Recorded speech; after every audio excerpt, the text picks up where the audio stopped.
There was once a day that I would pray for you. I'd go and misbehave just so you'd notice too. Sneaking looks up and down from across the room. And damn, what a hell of a view. I feel good, you look great, I like you, I can't wait. A first time, a first date, you're so fine, I'm so late. You sip wine, I drink straight, don't waste time to my place. I feel my heart erase, so catch me if I fall.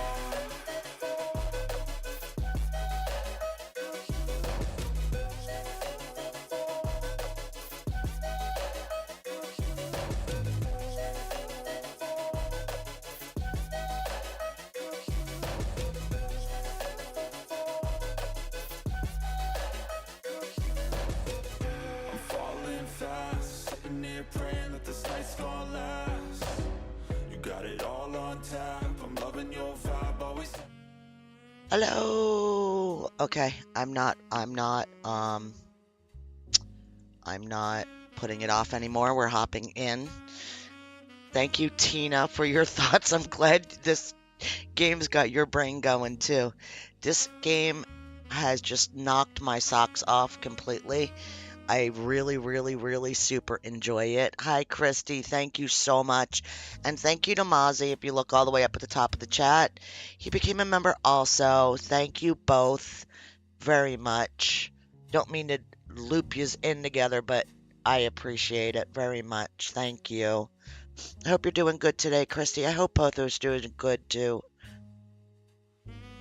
Yeah, it's been a long, long, long, long road for me. But, you know, I don't play the mainstream games, so, you know, I kind of expected that. But, you know, it is what it is. It's good. Hey, Looney. Looney, Tina, Christy, welcome in, guys. And anybody else that's out there. Pie. Yes. And that's what it is. If I try to play things that are like not my thing, then I'm out of it. Like it stinks. But yeah. So this is the add-on section of this game. The original game, we completed the family tree. And upon completion of the family tree, it unlocked this. So what it is it's a really rich family that owns a candy company. And all of the blood relatives of the original president of the company made a trust for all of his blood relatives to receive payouts from the company based on sales.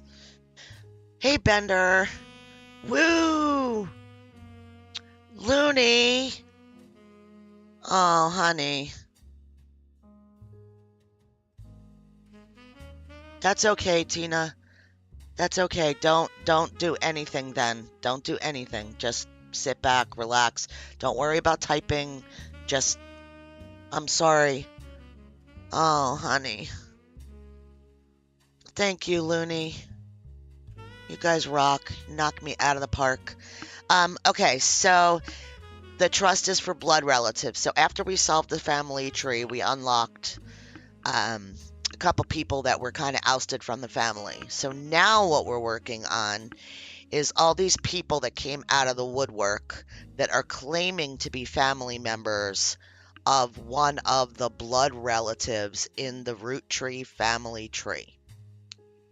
So it has a lot to do with infidelity and stuff like that. And there's a couple guys that are just can't keep their pants zipped. And let me show you. I think this is where we were. 324. Yeah, I mean, that's definitely later than that. So we'll go here. I'll show you where we are. I have to do a little bit of a recap to remember where I was. It's just how it works. So this is our office. This is the tree. This is the original part of the tree that we had to find all the answers to. And then once we completed this, they gave us this, which is Roottreemania. So we've got one possible infidelity in 1921. We've got this one, which is 1949. We've got this guy who really had some issues. I mean, look at all these strings coming out from him. This is all women that he had affairs with, is what the original string goes to. And then whatever their offspring is or was. And the people that are in the red and white squares are the ones that are potentially root trees and entitled to inheritance. And then we have this one over here, which me and Tina were just talking about. I have my splint on since yesterday evening. Hopefully by tomorrow it's better. Do you have any anti-inflammatory? That might help a little bit. I don't know what you can take, but something that's an anti-inflammatory might help. So these two people are on our tree up above. So this is a family tree update. This isn't actually a infidelity situation. It's just two people that are on the tree already.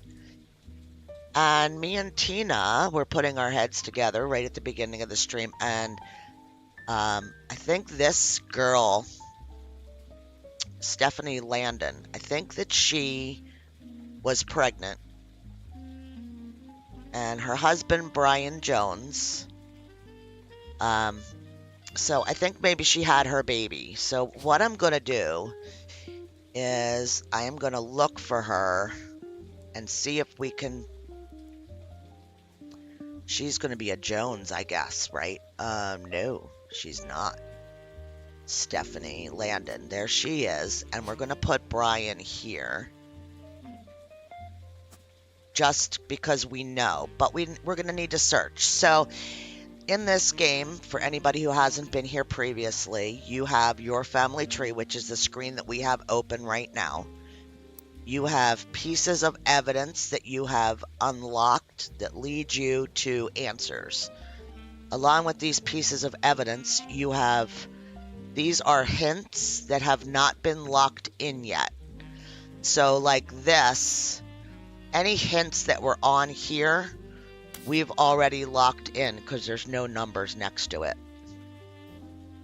So now just because things have hints on them doesn't mean that there's something that we haven't used. It just means that on our tree, when things are locked in, they turn yellow. When things are not locked in, they are blue. Things that were on the tree above are green, but will turn yellow when they get locked in. I hope all of that helps explain a lot of this. Okay, so we also, I think that's what we're going to do, is just try to bring up some information. So we have a computer we can use. We have basically like a Google. A what? A raid? No.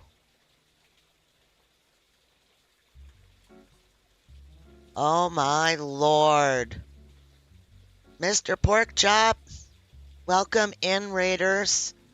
Oh, wow. All right. Totally gonna get fanned here. Fangirled. So we have a Google, which does save our history of what we have searched. And then it also shows us that it produces evidence, which is on our evidence board. Hey, Viper. Hey, Abe. Welcome in. Thank you so much for the raid. And thank you for following the raid over. Very, very much appreciated. So this is our Google. We also have a public library where we can look up specific books for anyone that has written a book. We also have periodicals. We have a whole list, but we can do a search all. And we would put in names or titles of things, that kind of stuff. Thank you so much, Mr. Porkchop. That's okay. I know your boy's waiting for you. I was watching. Mr. Porkchop has been playing Subnautica, and I absolutely 100% love his game style. I love his personality. I am on board 100%. Thank you so much. Thank you so much for the raid. So there's different types of ways to search things. There's an app here to fix pictures if you get any pictures that are messed up. And then we also have an evidence book that I kind of use, but I'm not real great at using it. So it's kind of like all over the place. I've been writing little notes down, but right now we are going to spider search Stephanie Landon and see if we can pull up anything new on her. 100% off subscription right now. You rock, Bender. Thank you, thank you, thank you, Mr. Porkchop. Okay, nothing in here. That's interesting. Did I spell it wrong? You know, don't put anything past me to spell things wrong. Stephanie. Phanie. Oh. Let's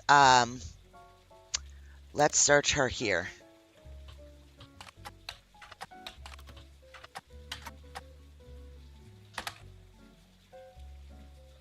Thank you. Well, all right. So we have one result. So this hasn't been updated for 8 months and now may be irrelevant.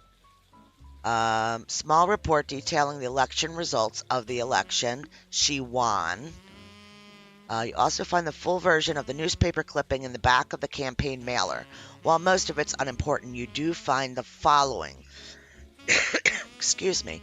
Oh, we might need to search for Stephanie Jones. Okay, let me highlight that. So we're just going to drop things in like this instead of trying to do our little notes for now on. I was watching somebody play the original game because I know that some things I missed. I didn't get everything. Teflon, welcome in. Thank you. Thank you very much. He is a flaming legend. But yeah, I think we might need to search her because she is married now, so anything current would be under her married name. Born Stephanie Landon until her marriage to local business owner Brian Jones. So if we do this, we'll have the points, but we won't have to sit and actually type everything. She's lived in Butler County her whole life. Stephanie grew up in a home without a father. With my mother and her partner, I essentially had an entirely female influence, okay? Though she's a distant cousin of the Roottrees, her mother, Caroline, a local artist who has appeared on the front page of Butler County Times in the past, has often come out opposed to the corporation's policies. Unlike my mother, I'm not a fighter. I want to bring love to the world. Okay. Hey, Lenora, welcome in. We got rated by Mr. Porkchop. Thank you, Lunas, for sharing this link. I very much appreciate that. He's a very enjoyable streamer.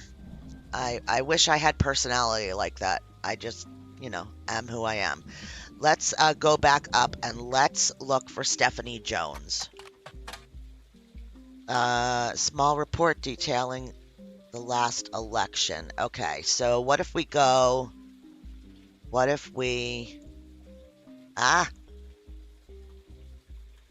Spider search her. Oh! We got something, Tina. We got something. If anybody has a channel, please feel free to share your link, exclamation point, little lady with no spaces, all lowercase. It will share your channel. And please do it. It seems Brian Jones has been busy updating Stephanie Jones's campaign website. 2 new sections consist. The first is baby photo. Let's do this. There you see a picture of their new family together at the hospital. According to the site, our granddaughter was named after her grandmother. Okay, so we probably need that. Awesome. Thank you, Lenora. You could do that once a day here at the channel. You can share your link once a day. Anybody can do it that's here. Our daughter was named after her grandmother, which ended up being very fitting considering she was born the night before Christmas. So her mother's name was Caroline. It's maybe, I don't know, Caroline, yeah. We'll take a look. The second is what's next. There's not much substance there now, but it lists some small accomplishments and finishes with the recent rise in popularity and controversy surrounding my extended family. There has been some extra attention on me. Stay tuned for announcements in the coming months on how I plan to use this publicity to accomplish bigger and better things. Okay, so can we do that? No. Let's go look at so now we can look at the picture. We can see that we have an extra piece of evidence. There it is. Their pictures. Brian Jones posted this photo of his family together in the hospital following the birth of their newborn girl. His new daughter is wearing an adorable little Santa hat. His wife, Stephanie, is giving her signature thumbs up move from her campaign literature. Okay, so we keep those pictures, and then we can go. This should lock some things in. We'll do that in a second, but we know that's her, and she is a politician. Oh, we finally locked something in. Let's see. 4 entries are correct. Okay. Nice, nice. Nice. Booyah! Oh, we can't do that yet. Oh, hi, Sam. Well, let me give you a short history lesson about the last few months of my life. Thank you, Tina. 3 different people contacted me, claiming that somewhere in their history, they might be Roottrees. Can you hear okay, everybody? First, that young man, the rapper. I ignored that one. He seemed dubious. But then I saw the news. I felt terrible. So I began helping the others. Okay, good. Because my doubts with Felix were so misfounded, I ended up putting too much faith in I don't the know second why it person does that that. approached me. Hi, Wander. I went to the media prematurely. Thank you for the I hush made hush my sub mistake there. or membership. Thank you. But the third person who contacted me also had a credible Hey, case. Reese. Before Or I could Dog. help, the company got to Welcome them somehow. in. The fact that the family silenced them doesn't seem to fill me with hope when it comes to Clark's intentions. Mozzie, thank you. And thank you for becoming a member when nobody was looking. Ha ha ha. But you're making progress based on the leads he gave you. It's really hard for me to get a read on him. I'll let you handle it. I've sent you the case I've been working on, and Okay. some company records I managed to track down. Ooh, company records, guys. The records are quite dense, but hopefully they're useful. Good luck. Thank you. They need some love. We got 7 new pieces of evidence. Let's I want to get this one in here. So we know a carol. She was born on Christmas, so like a Christmas carol. I think that's her name. And Jones. And there she is. And there's Brian. Okay, so that's done. It won't lock in until we get enough to meet our quota. But all right, I think before we move on anywhere here, I think that we need to look and see what we got. So let's take a look at all the new things. We got a picture.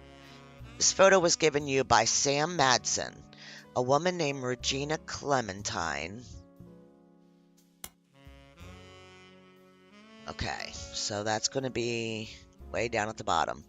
Came to her and claimed that her husband has confessed he thinks he's a Roottree.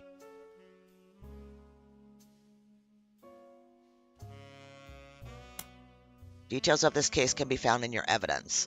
Stuart is the older boy wearing a vest. All right, hang on.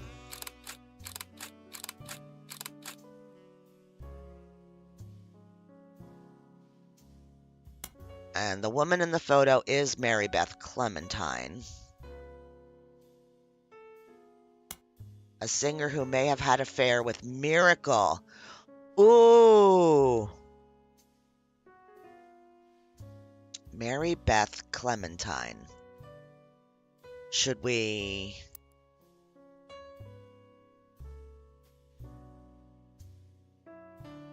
Should we? Should we just do it?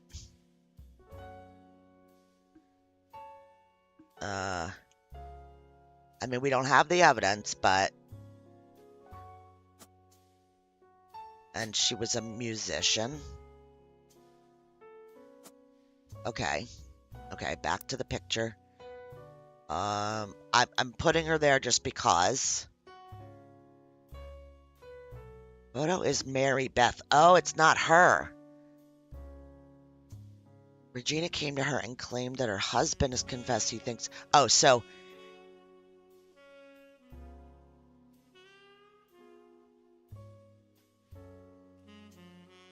Wait a minute. The photo given to you by Sam Madison, a woman named Regina came to her. Details of this case can be found in your evidence, so we'll have to look at that. Stewart's the older boy, and the woman in the photo is Mary Beth Clementine. So who's Stewart? Let me see. So one of her children would be a Roottrie. So, okay, let's hang on to that. Because I don't want to... That's a lot to put in. So, Mary Beth is the woman in the picture. So, Stewart would be her son, and Regina would be his wife. Right. So, you know, we don't know which one of these it could be. It's one of them. Okay. All right, let's move on and see what else we have. Hey, Rabbit.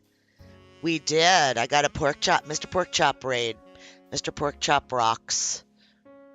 I really enjoy his content very much. Okay, Regina Clementine email from 6pieces prodigy.us to genealogy genie prodigy.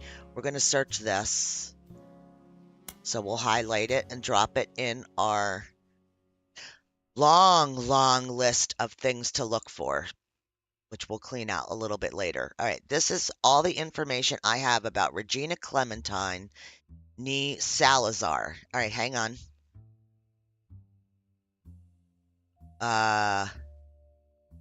Salazar. So, if this is the mother, and if her son, which is the possible Roottree, is a Salazar, that means this is a Salazar. I got my caps on. Hang on. Okay, it's off. All right, we'll leave it there for now. Let's go back to our evidence.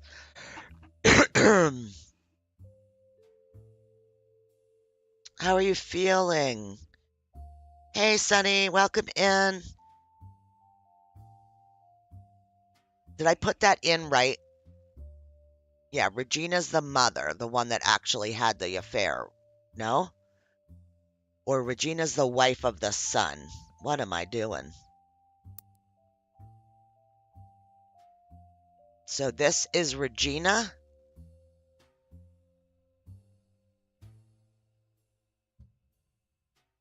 And then she had Robert.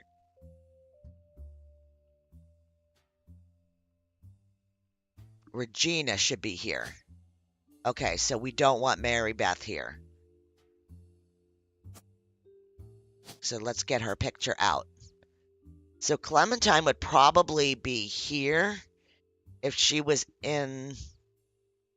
This would be her husband. This would be... But they wouldn't have... Okay, wait a minute. About Regina Clementine, Nee Salazar, from the New Orleans, Louisiana. Her husband, Stuart Clementine. Okay, that's what I thought. Okay, so I'm gonna guess that they're here.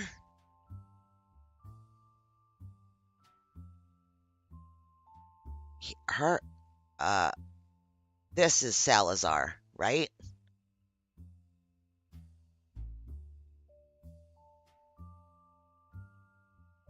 I'm glad you're okay.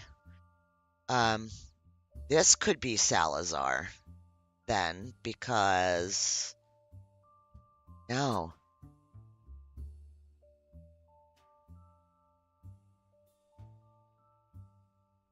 No problem, Sonny, thank you. All right, I'm confusing myself. She wrote about a month ago. Apparently, the Roottree lawyers went after her since then. By the time I received her letter and called her, she told me she couldn't cooperate anymore. Her husband, who's a police officer and never knew his father, told her he thought he might be a Roottree, but he's estranged from his family and didn't want to pursue it because he had no proof. She wrote to me behind his back. Normally, I wouldn't be so sure, but she had some pretty credible facts. Some of it I've been able to confirm. Stuart's mother was named Mary Beth Clementine.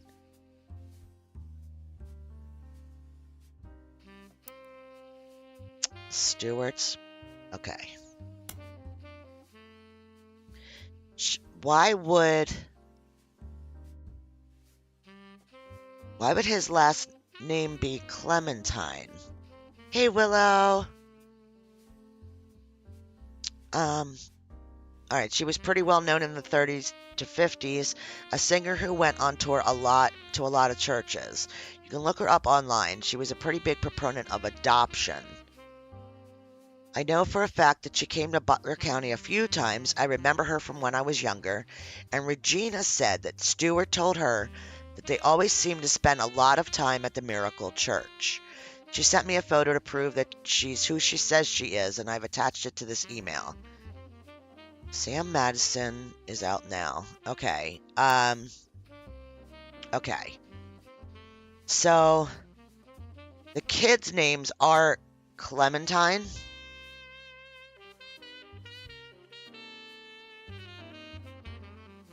I can't. Oh, it's there. So this would be Robert. Was that his name? Oh my God. Stuart. It would have to be because they had kids. I think. This is like a soap opera. This is like the dirtiest soap opera there is. Put it in there. Okay. And then. So. Mary Beth is his wife.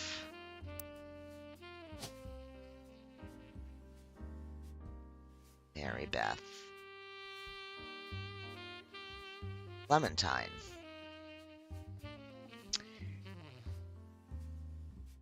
Does that sound right? Oh, they are. Oh, they are. I did my family tree. Wow. My biological family tree. Wow. Okay, so Stuart was the one in the vest, right? Stuart's mother was named Mary Beth. Oh, so this is Regina. No? I'm so confused. E. Salazar. Her husband, Stuart Clementine. Regina is married to Stuart. Okay, hang on. Regina is married to Stuart. What am I doing?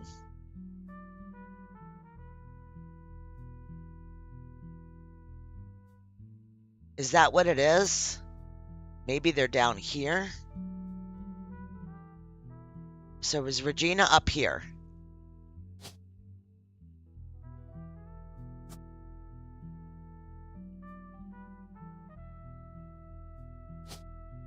This is not right. This is nothing. Hang on.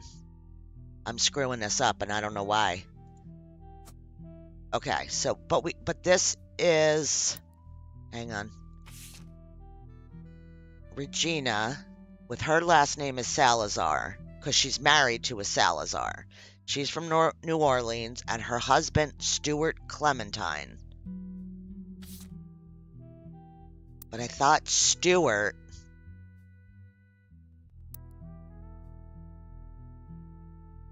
Here?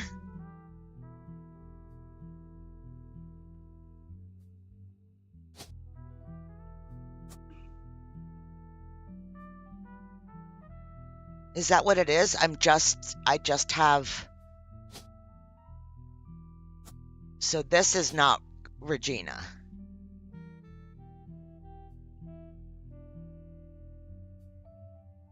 Okay, Regina is Stuart's wife, but they believe that Stuart is the son of Miracle. Holy Hannah.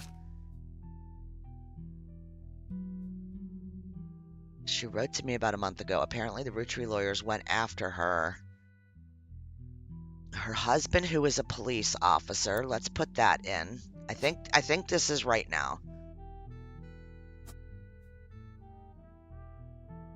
If Mary Beth was Stuart's mother, then she had an affair with... Right, so it was Mary Beth up here.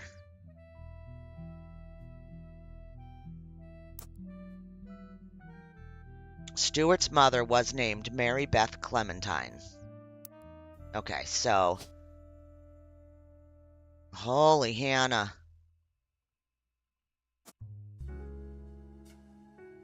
And this is her. And this is Stuart.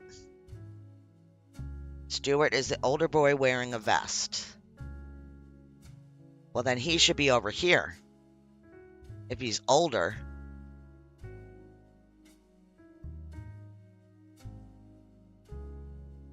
Okay. Alright, bear with me. Stuart Clementine. This is nothing. So we don't know who this other little kid is yet. This is a police officer. Okay. My bad. That's how easily bad things happen. Okay, yeah, he's the Salazar guy. And this is Regina Clementine. And this is unknown and unknown. Okay. I think that's placed right. Mary Beth. And she was married to someone with the last name of Salazar for some reason. And then Stuart Clementine is a police officer, and his wife is Regina. I think.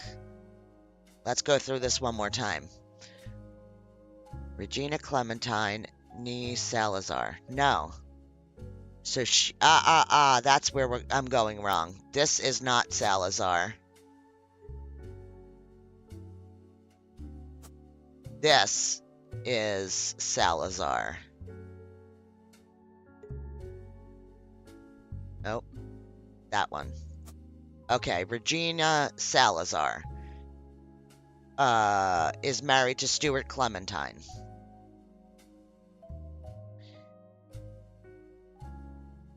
Yeah, right? Lenora, exactly. Name of the man in the picture. I agree. Do we have that? Okay, and her husband, they wrote about a month ago. So we've got all this. So let's look them up.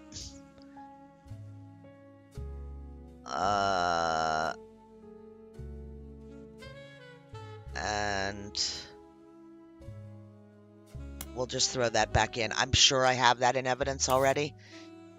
Before we look them up, I want to take a peek at this. Oh, there's 5 pages. Okay. You were given some partial staff records to cross-reference by Sam Madsen. These records are based on old tax mailing information and only detail the employees that work directly for Roottree or in their corporate office. The many laborers on the farms and their factories are not listed. You're not sure how helpful it will be, except for cross-referencing Guy's secretaries on visits overseas. Spider searching people just because they're listed in these books will likely be very time-consuming and a waste of your time. Well, I appreciate that, game. Okay, so this was Zach Morden was president at the time. Special management by Ernie Madsen. Okay, office staff: Edward Roottree, Lloyd Carpenter, Carl Monroe, Elizabeth Cravensworth. All right, they said not to read it all. I mean, we could put all of these names in, but they said that that's not worth it. So let's 1977, it was announced that Zach would be retiring and Guy would be taking over at the start of 1978. They held a retirement party in November before spending the final month working on the transition. These are changes that took place during 70. I'm just going to drop that as a highlight so that if we need a date, we have it. Okay.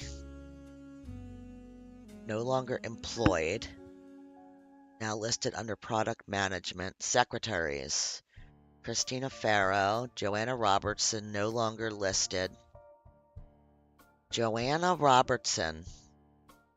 But Joanna Fellows. Hang on. Wait. Isn't that, yes. Joanna Fellows. Joanna Fellows has been added to the list. Is she maybe?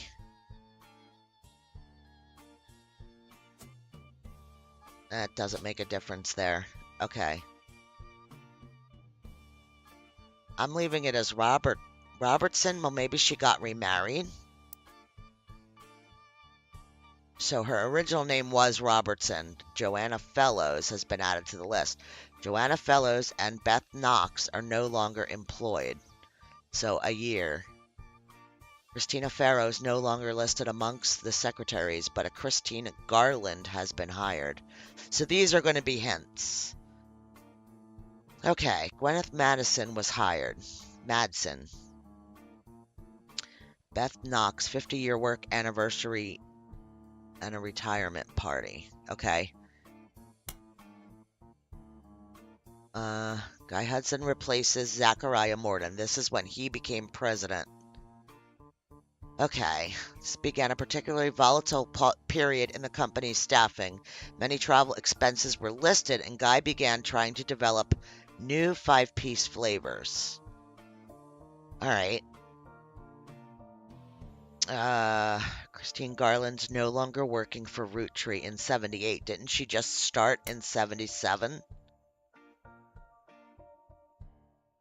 Christine Garland. Okay, she was hired in 76. Wow. Okay. All right. They don't last long. Raffertoons is now listed as office staff.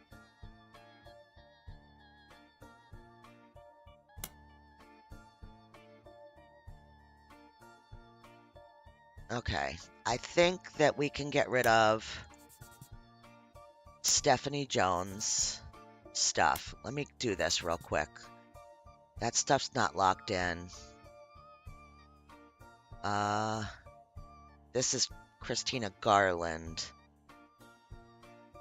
Yeah, here it is. She left in 78 when she was pregnant. Okay. She's married to Steve now. Interesting. Oh my God, this just... Beatrice Watts and Corinne Schwartz were hired. Juliet McCullen and Doris Mays are no longer employed. Sam was hired.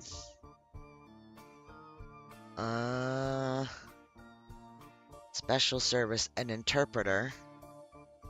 Special category that only existed for 1 year. That must have been when he was doing overseas stuff, maybe?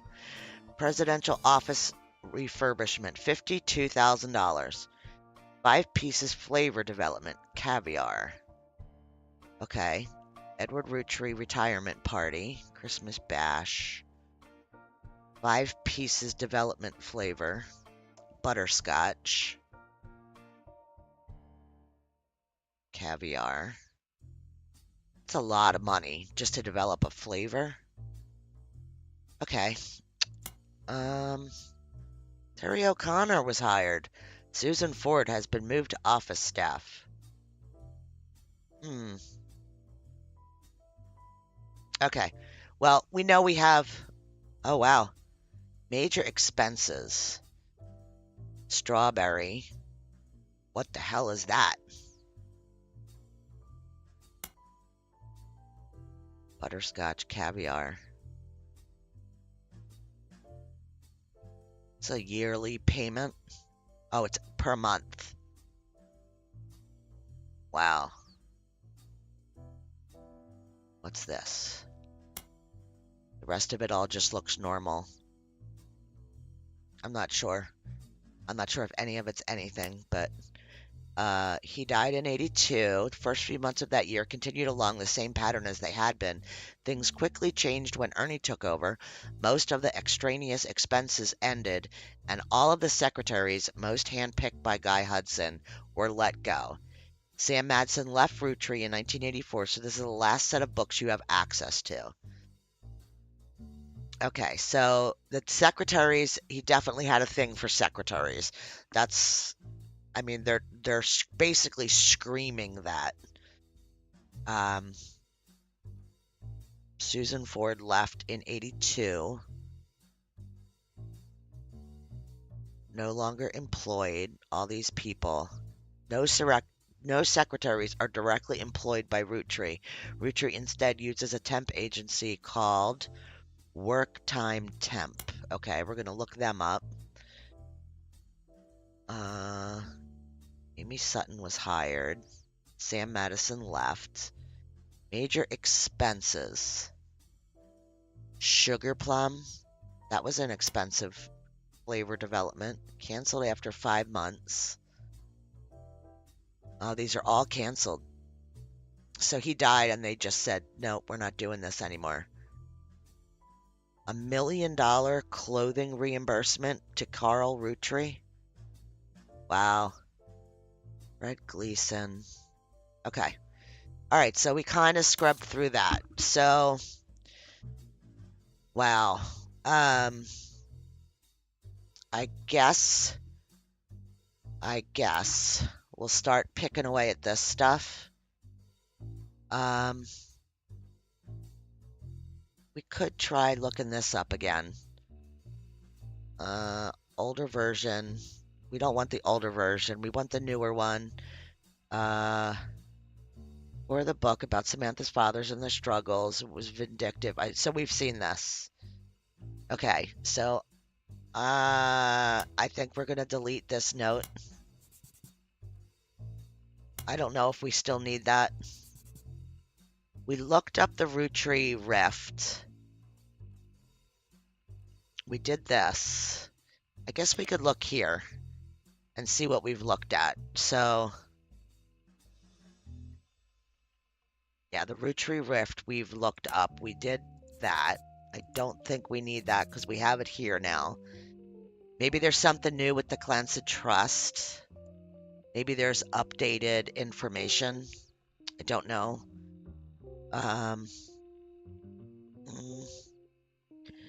So we've looked at this because we've got all these little tidbits.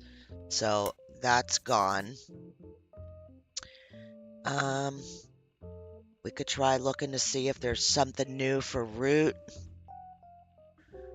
Yeah, we wanted to look up that scholarship. We could go that direction. I don't think we did that. Okay, so this we can let go. Okay. No, we did this. 3 underprivileged high school girls each year wish to pursue fashion. Okay, so that we can get rid of.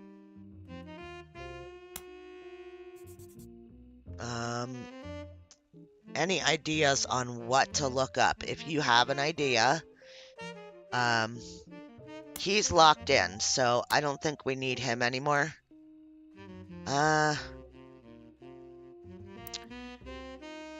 Yeah, he's locked in. So I'm gonna get rid of this. Let's do Christina Garland, maybe? Nothing, but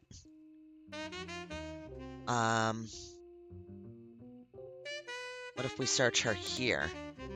Yeah, that's the only thing. It's just going to be this interview that they had. I'm married to a plunger, but her father's a toilet. It's pretty upset about it.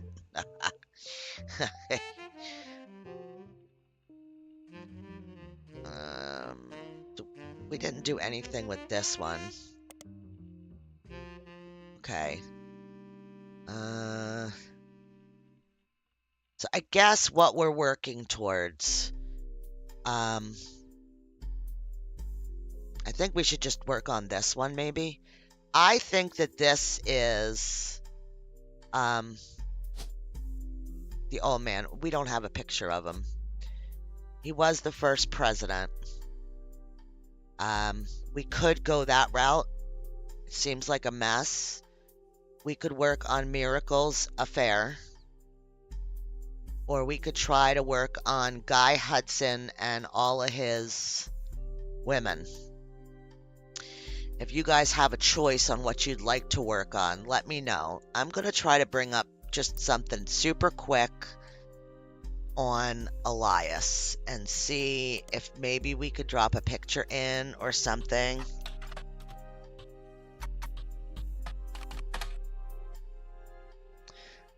They were never celebrities. I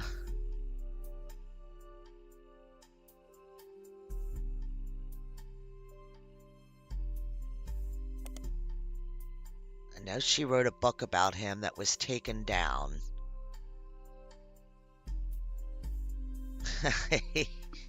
Maybe periodicals.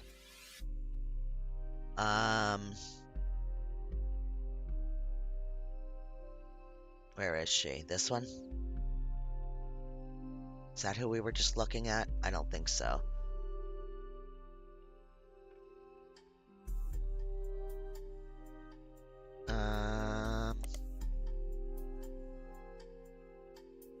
Update.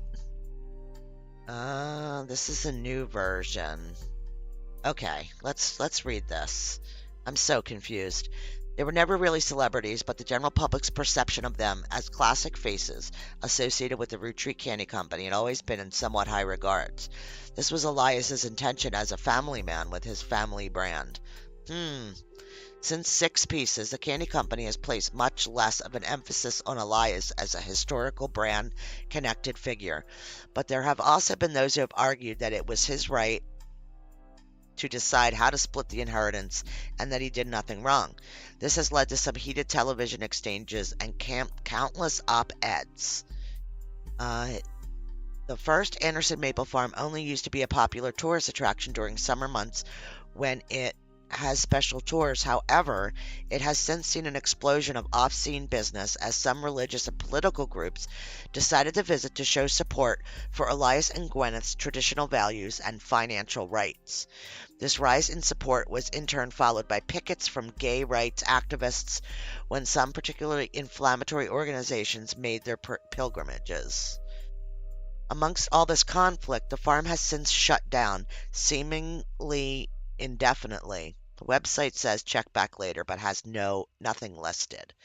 Okay, so we want to search the periodicals all for Elias.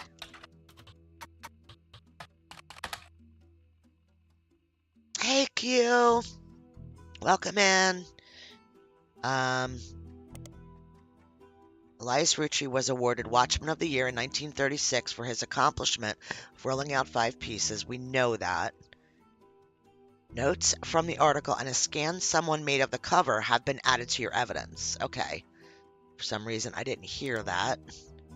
Lias appeared in the Butler County Times quite often.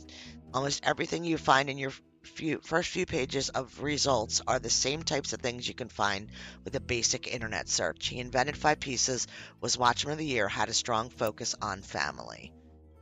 So where is it?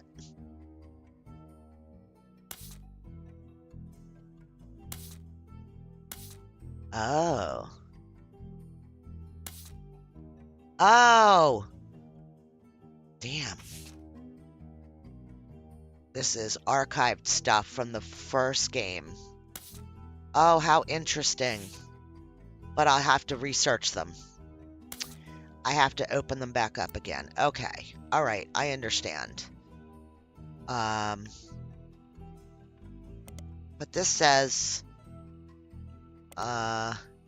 notes from the article and a scan someone made of the cover have been added to your evidence. And when I look at my evidence, it is not here. Oh, no, that's the first book. It's not here.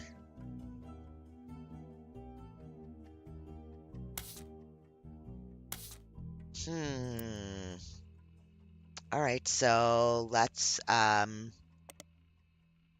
do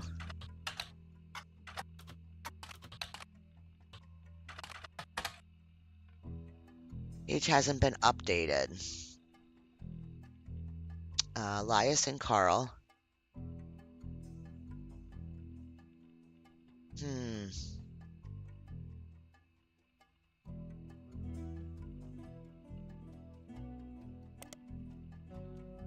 I'm not getting the picture that they claim is there.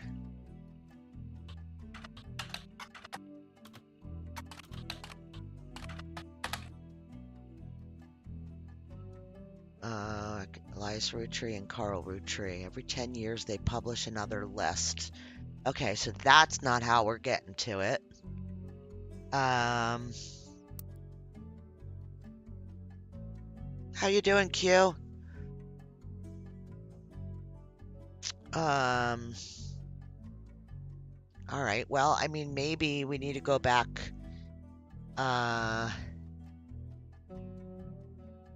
Lewis Jones. There's something here that needed to get locked in, and I'm guessing it's just the baby and her husband didn't get locked in.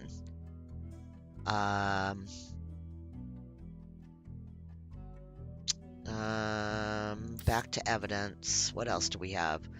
Notable events. Something's here. Pieces, Roottree, Clark.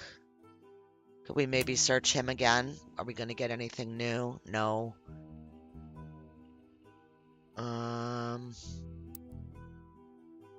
5 Ps. Alright, I'm lost. Let's see. What if we look up Stuart Clementine? I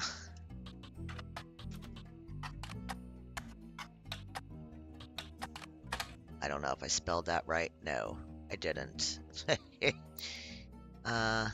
Entine. Oh. Isn't that popular of a last name? You managed to find a Stuart Clementine listed as one of the many names on an emergency services website in New Orleans.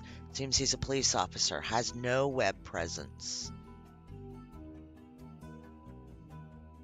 New Orleans. Interesting.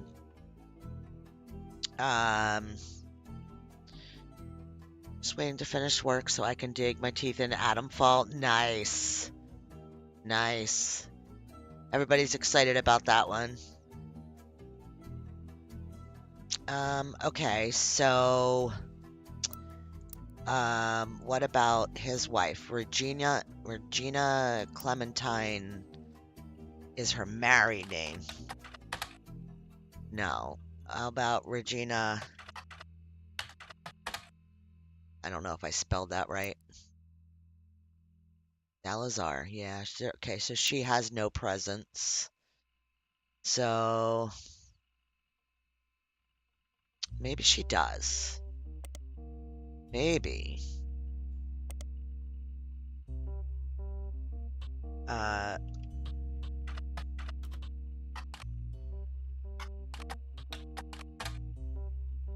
No. All right, let's try Regina. No. Okay. All right, let's we got to go through this.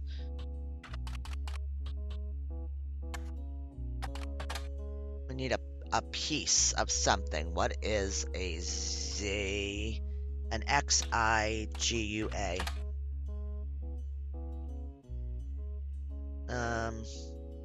Let's spider search it. It's a watermelon. So it's a fruit.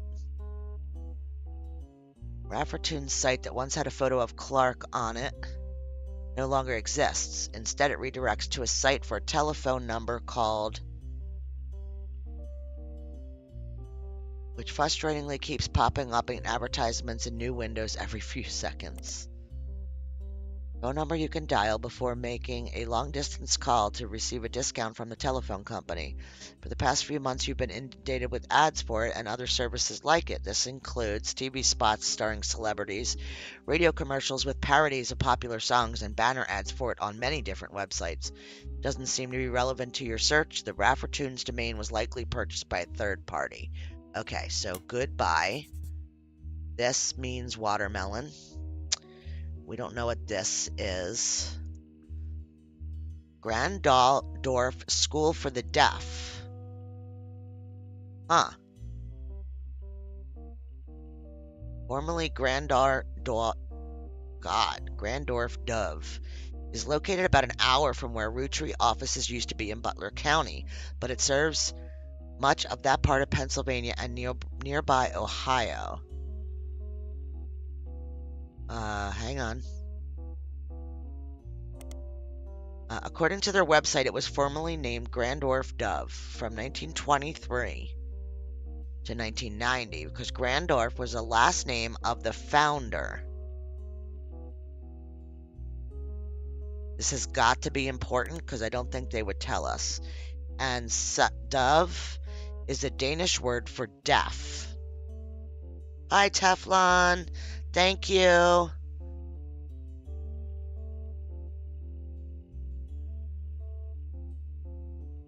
Sunny. You insane lady. Thank you. Type exclamation point, little lady, all one word, no spaces. Put your channel in there. Thank you. The founder had issues with government translators, leading to an odd transcription issue. In 1990, it was renamed to better represent the school's purpose and to correct the embarrassing lack of effort and awareness demonstrated by the government officials in those early days. The staff is listed on the website. You scan through all of the biographies and find that the principal, Mrs. Ford, is fluent in 5 languages, including American Sign Language. So, wait.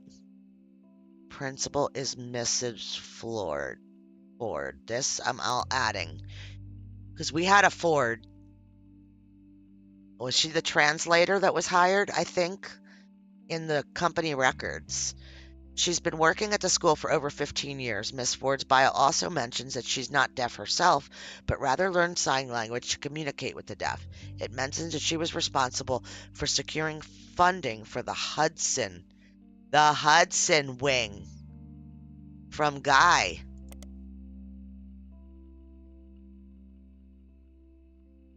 The Hudson wing was an expansion to Grandorf Dove, now Grandorf Scour for the Deaf, first built in 1982. It's a separate, much smaller building, half a block from the main campus, and operates a smaller independent school that offers free American Sign Language classes for the family members, friends, and caretakers of deaf children. Who is Ms. Ford? I think she was a translator who worked for Guy. Let's see. This is Guy. He had all these affairs. And Mrs. Ford was on the, I'm going to leave what I was doing because I want to make sure that I'm connecting this correctly in my brain. 82. Here it is. Susan Ford is no longer employed by Roottree.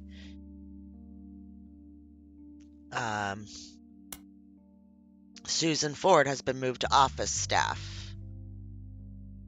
Hang on. Susan Ford no longer works in this department.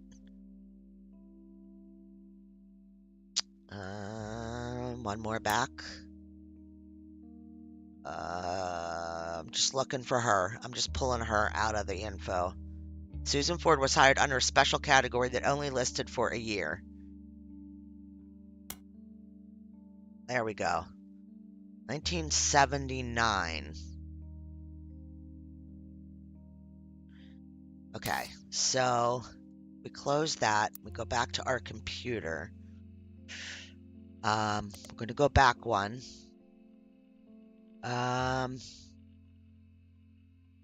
Working at the school for 15 years. So that's a long time. Okay. All right, let's go back to this. It was first built in 1982. Okay. Yes, it seems like they're all only listed for about a year. They don't last. But their boss, apparently couldn't keep. I think that they all are going to be what populates his affairs here. So we have 4 of them, 4 more to figure out. I think she's figured out. I just have to lock somebody else in too to get that to lock in. But the ones that are yellow are locked. So we're starting to fill some stuff in, but I'm all over the place. That's just how this game is. It's just all over the place. According to their history site, they got their name after the president of the Roottree Company generously donated $250,000 towards the construction of the building. Why? Why? Right? Makes no sense. Okay. There's also a very vague history section that you can somewhat fill in with details from other information you've seen about the school. It mentions that the donations came at the insistence of an employee of Roottrees at the time. It mentions that she learned American Sign Language from the main school before the Hudson Wind even existed to surprise her future husband, who was deaf. After realizing how useful a service like this could be to non-deaf people that wished to better serve those with hearing issues, she convinced Roottrees management to invest in the school. Okay. An employee of Roottrees at the time. So is that her?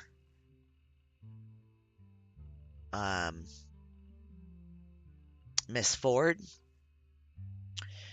Hudson Wing opened and she became the first teacher at the new campus. At first, it only operated on weekends, but since then, it added afternoon classes on some weekdays.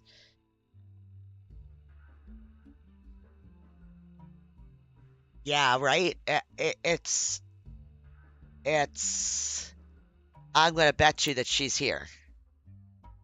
I'm going to bet you that she's here. We've got Kristen Garland that I put here. I don't know if she belongs there. But Ms. Ford is going to be 1, 2, 3, or 4. I'm not sure which one. It's hard to put them in because you don't know. You try to see if they've been married or whatever, and that helps narrow it down, but not hugely.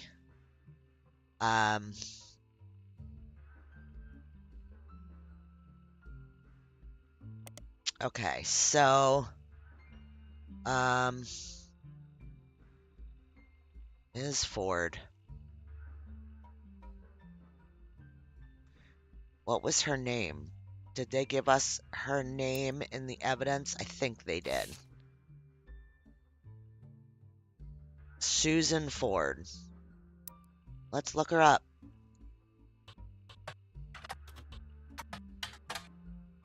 No. All right, let's look her up here. No. Okay, you would think. She ran a school.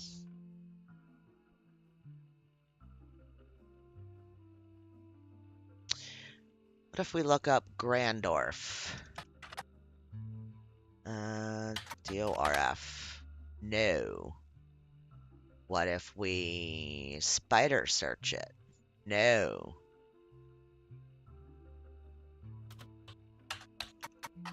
School for the deaf. Yeah, same. We got it already. 1990. So yeah, so she started working there in what, 80? Hmm.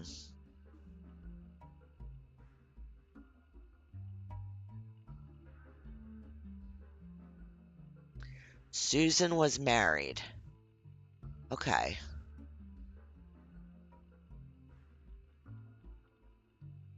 Where'd you get that from?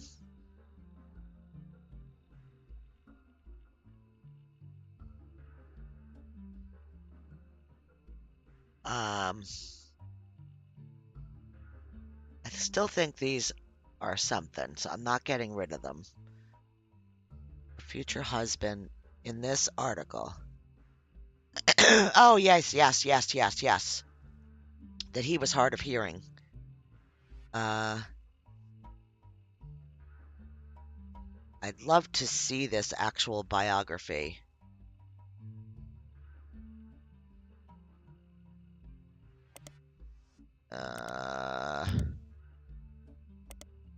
Here. Yeah, her future, to surprise her future husband. Okay. So this gave us a big kind of like, I feel like a nothing burger. I think we should do this one maybe. I don't know.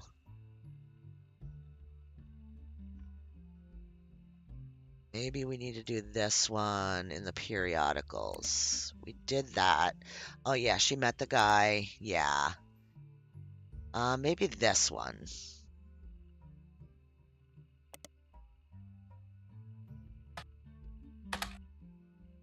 The Zimmers. Rochelle and her husband Mark Zimmer have a few mentions in the Butler County Times. They were local business owners.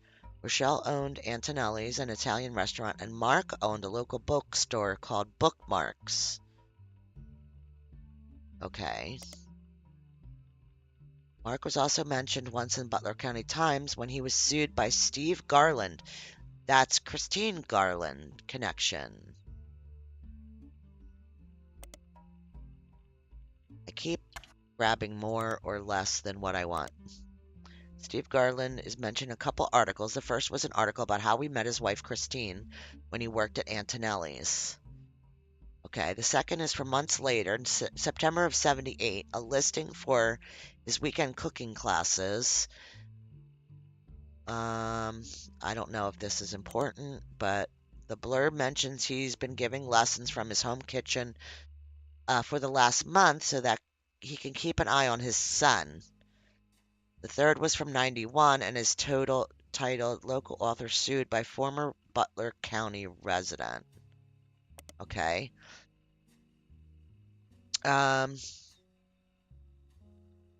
This seems that a local author by the name of Mark Zimmer was sued by Garland after Garland saw Zimmer promoting his book, Kitchen Tales. His recipe book was partially plagiarized from the recipes that Steve Garland would give his students during his cooking lessons before he moved. The article mentions that although recipes are hard to copyright, Garland accompanied each recipe with a short fiction about how he learned it. These usually doubled as a way to remember certain ingredients. Garland's bean salad, for example, involved making a trade with a gnome. Woo! For some magic beans! Woo!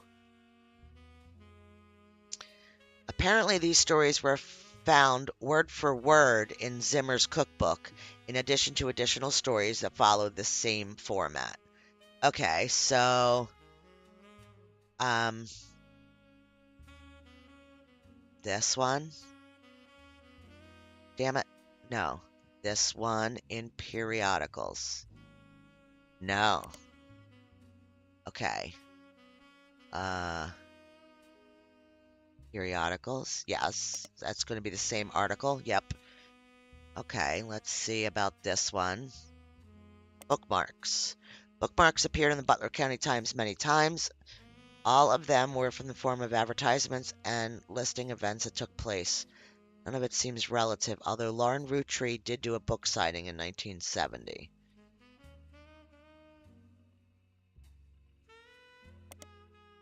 Okay, so it's so interesting trying to figure out what his name is. Jack? How the hell do you know that?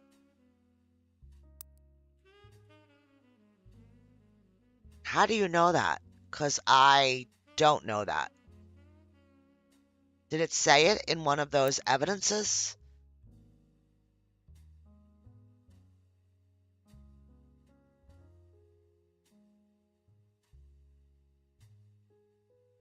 Oh, jeez, oh man. All right. Well, bookmarks isn't here. Uh, oh, we need to do the public library search, right? So, oh, we don't know who wrote which one. Damn it. Um, Steve. Um,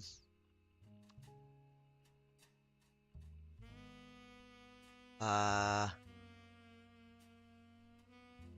Kitchen Tales. Kitchen Tales by Mark Zimmer. Okay.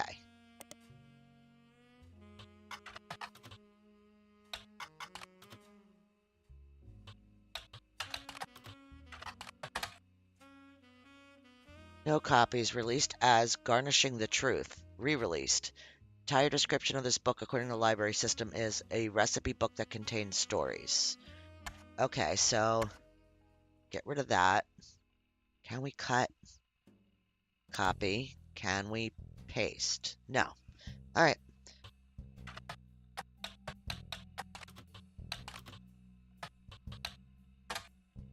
Nothing relevant.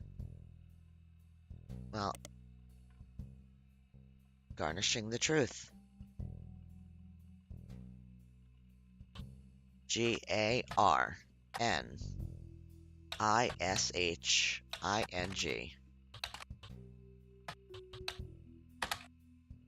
Okay. Maybe because this needs a capital? I mean, I don't know. Henry Ford. No, you did good. Okay, so if that's not it, then oh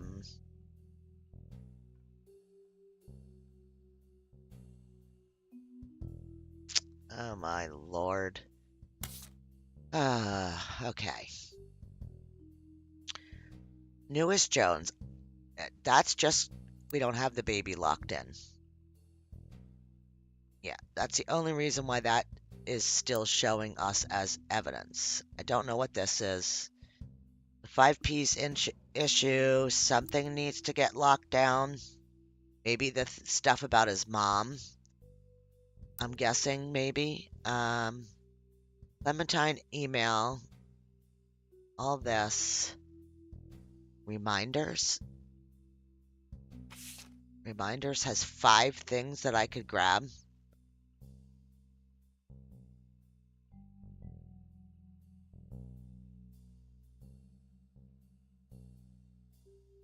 Barn Miracle Gym. No. Somebody give me a direction.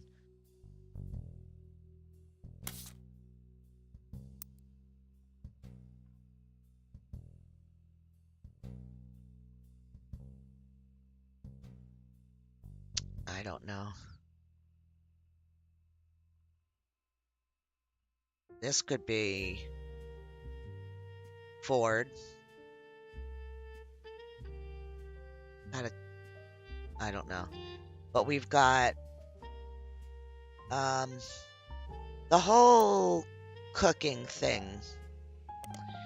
has me like these people.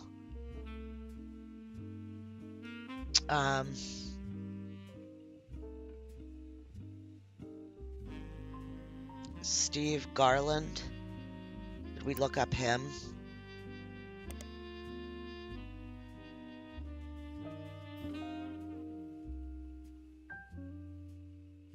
Let's look him up.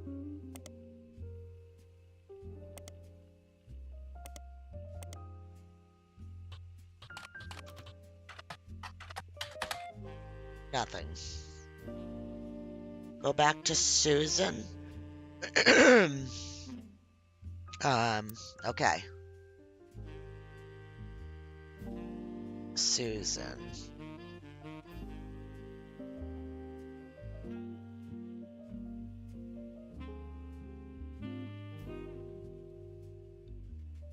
I don't have anything on Susan in my pad.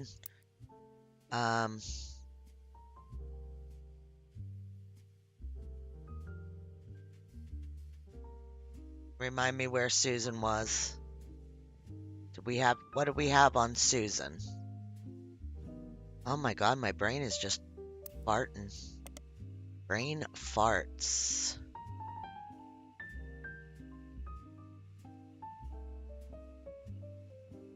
Search Susan Ford. Okay, we didn't do that. I thought we did. Oh yeah, we did. We didn't get anything.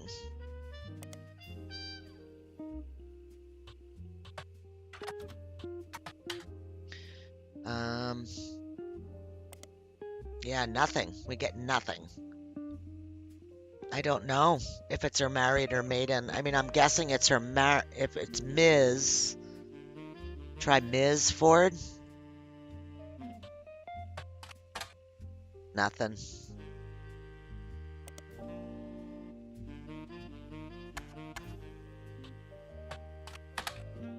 Nothing. We could go back into this.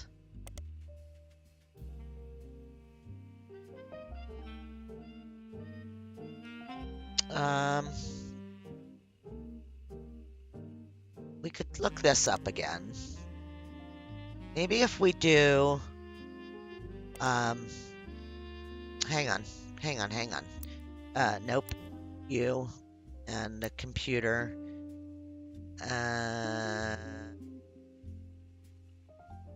The dove thing here. This. The school for the deaf.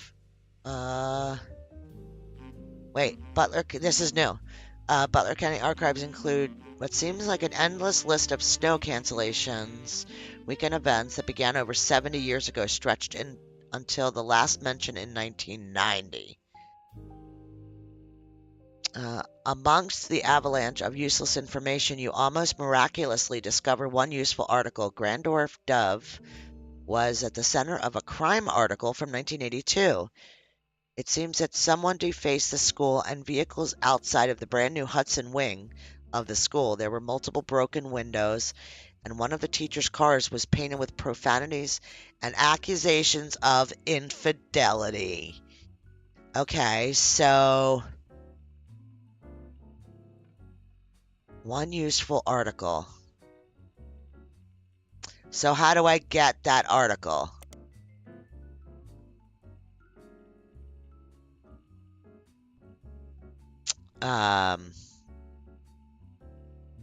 Sorry, Sonny. Later. Teacher's cars. So she was the teacher, so she definitely did a thing.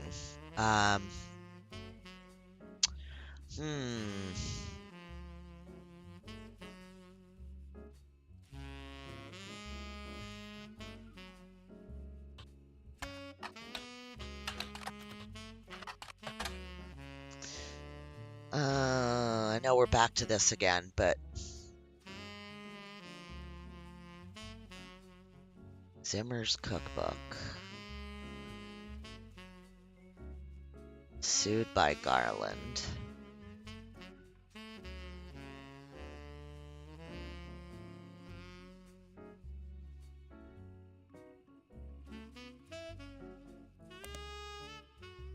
It's the same one.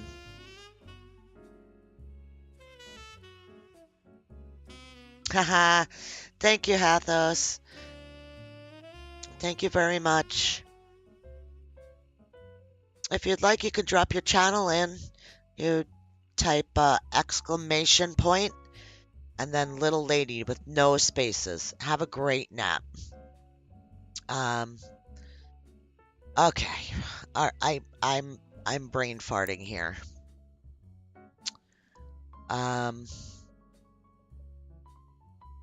So she ended up getting married. Do you think that's her? What years is he having affairs? From 75 to 82. So in 90, she had been working at the school for 15 years. So that puts us back to like 75-ish. I bet this is her. I bet this isn't Christine Garland. I bet you this is Ford.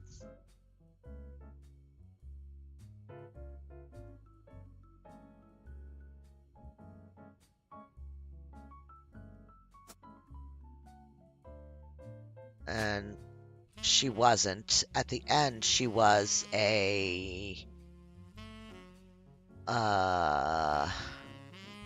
teacher, but I'm looking, an interpreter.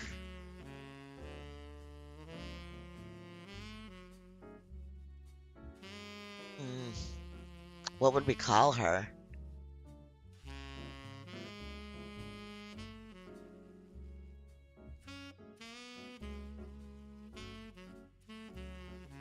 You'll get it. It should come up. If that's your screen name that your channel's on, it'll come up. If it's not, then it won't. Maybe she was just a teacher, but that teacher doesn't come up. I'm going to leave this blank because I'm not quite sure what to put in for Susan Ford. So let's get... Oh, he's locked in. So this is definitely Garland. I'm sorry, my bad. This is definitely, what was her name? See something. Christine. Catherine. Carlita. I don't know.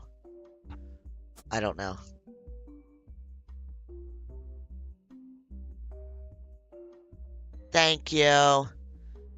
Title is a teacher or a principal. But she's not here because this locked in. So Stephen Garland is definitely here. So this is definitely whoever his wife was.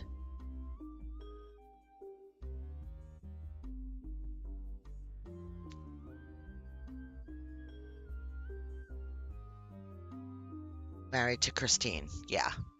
He was a chef. They had a son. Now, I don't know which one, but I know they had a son that he stopped running the business to watch the son at home, and I think she did something else. Yes, you are correct. They should be their maiden names, but you got to find their maiden names first. So I just put them in there for now, and I will go back and change them to lock them in when I come across the information. I'd kind of use it as placeholders because unfortunately we don't get any placeholders. She's been placed. Did she lock in? Oops, sorry. No, she has not locked in.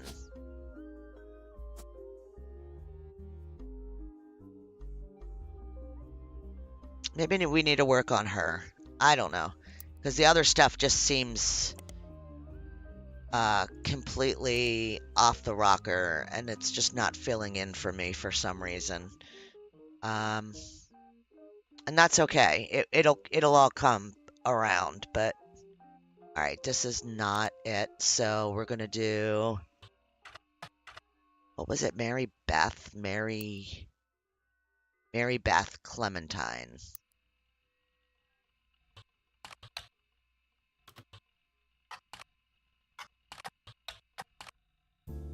Ah, there we go. Let's just drop it in our notes just in case. She traveled around the country. Repertoire was a mix of religious and popular songs. The only one you find mentioned was a cover of He's Got the Whole World in His Hands. Released under the label New Edison. Okay. One thing Mary Beth was known for was her adoptions. She's listed on many sites that mention adoption and the history of adoption. She adopted 2 children in the late 40s, Stuart and Mark. Hang on. We know this is Mark. Mark, and I'm guessing Clementine too, and then that's him. We don't know what he is. Let's go back to it.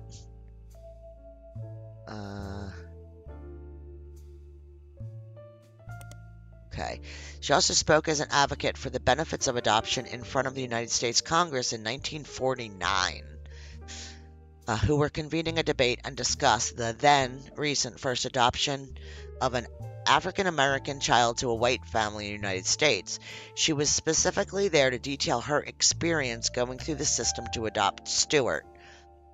Her other son was adopted later, and according to a single line on one adoption site, under unusual circumstances. So there it is. That's it. So Stuart is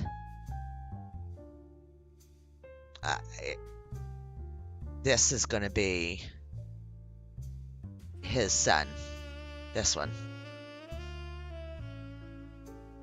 Yep, that's what I think. That's my opinion. Okay, so type in the kids' names. I like that idea. I did Stuart already.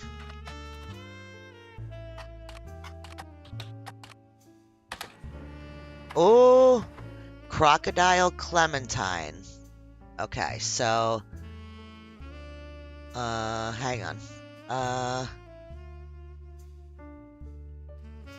kind of want to grab his name real super quick if it lets me. Nope, it's just gonna do this. We'll do this, and we'll start dropping notes for him. He's listed on a website called the Infamy List. It's a massive list of criminals who are known for odd crimes. Although Mark's nickname would imply he hails from Florida, lots of others on the list come from there, or Australia, because of the crocodile thing, yeah. Mark is listed as being from Los Angeles. Okay. He has a pretty big entry. He seems like a real piece of work. But there's a very small note about him being the basket baby of 1950. But most everything else comes from his adulthood. He lost his job in 1975 as a pilot for a regional airline after he tried to board the wrong airline's plane. He was drunk. Okay. 1982, he was arrested for transporting smuggled animals over the Canadian and Mexican borders for an illegal reptile supplier in Los Angeles. He was apparently quite successful for the first 4 years, but was caught when he had to make an emergency landing in Portland. There's Portland again. After he was bitten on the foot by a crocodile, hence the nickname. Apparently, the Portland Telegraph is credited as having been giving him his nickname. His mugshot from this incident has been added to your photos. Okay, we have a photo of him. In 1993, he was released on parole, but his freedom didn't last long. He was arrested in 94 in San Diego for violating an attempt to visit his daughter's graduation. Okay, so a yucky divorce. He famously punched the principal and a man named Billy Sims. This incident received national press. Okay, let's grab these. Let's go through this bit by bit.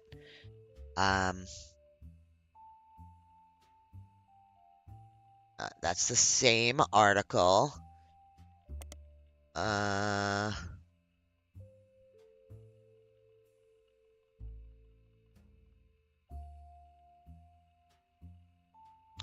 We got multiples. Okay. We put him in and we get this Billy Sims, this principal here. News Time did a small piece about a fight between Sims and Crocodile, but tried to approach it from a different perspective. Their goal was to paint a picture of two men involved from others who knew them best. Not only did they manage to interview Sims' wife, Carla, as well as multiple staff members at his school, but they hunted down Colleen Webb, Mark's ex-wife. Hang on. Mark, Colleen. Webb. Okay. All right. Let's go back.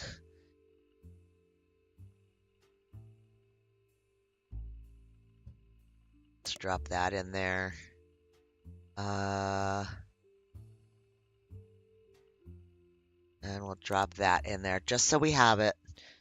I don't think that that's super interesting. What's Picotee? Picotee magazine is kind of sleazy, so they're not afraid to publish few details that more reputable news publications normally wouldn't. You look up the Billy Sims incident, and it seems they did report on it. You gain a few bits of information, though it might not be useful. Billy Sims was once arrested for throwing a Molotov cocktail at a company that was found to be testing their products on animals. According to police paperwork, Crocodile Clementine's bail was paid for by Tostoritos Jacobson? Okay. Picotee interviewed other students that were at the event to find out if anyone knew anything. The word going around was that Mark Clementine showed up because his daughter, Mary. Okay. Hang on. Oh, we don't know which one it would be. Okay. Okay. We have one more piece of information here. Butler County Times did report on Billy Sims, but the information seems redundant with the basic information you can find about the incident from the internet. Okay. I want to do... Yes, I'm seeing what you wrote there and this one. I think. Yep. Now we added it. So we'll add that. Oops, sorry. This one. Portland Telegraph was the one that provided the nickname Crocodile Clementine. He was flying weekly between Los Angeles, Juarez, and Vancouver in a small plane. His flights were very low, literally under the radar. There's a lot of people from Portland. Okay. Oh, yes, there are. Like, what's his name? Felix. Is that him? 5-piece? Yeah. It's confirmed to be a Roottrie. There's a myriad of articles in his hometown's newspaper that mention him. Nothing appears to be new information. It all rehashes the News Time article, his web results. Newspaper's critic did review his latest album. He gave it a 3 out of 5. Okay. David?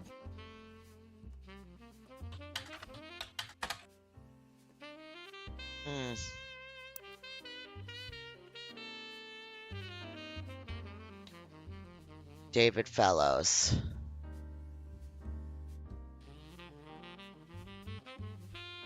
Davey. I'll go for it. I'll play.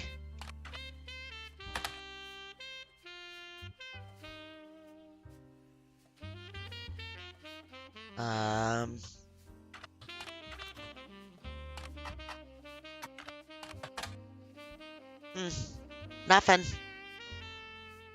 Dirty Davy, that way? Okay. Hey, Ricky. Is that how it's spelled? Mm-mm.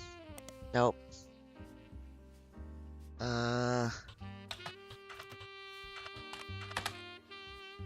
Nothing.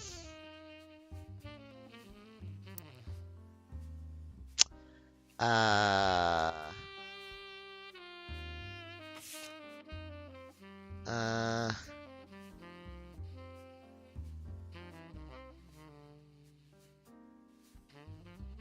do remember it saying that, like, he was called that. There's something.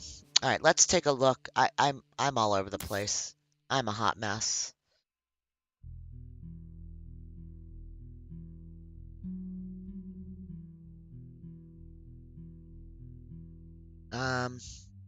What's new?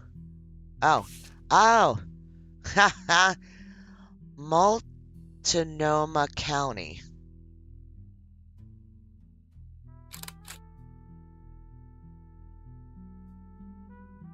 Okay, hang on.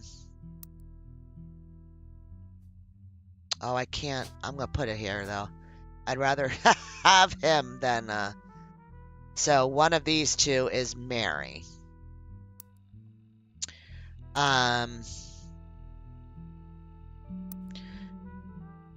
Let's look up Billy Sims.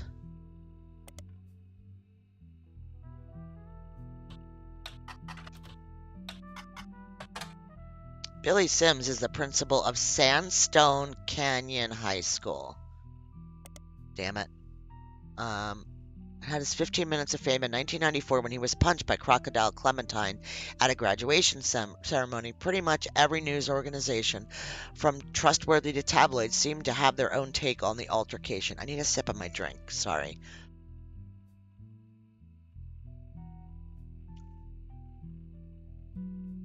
I honestly don't think so, but it might be, Ricky.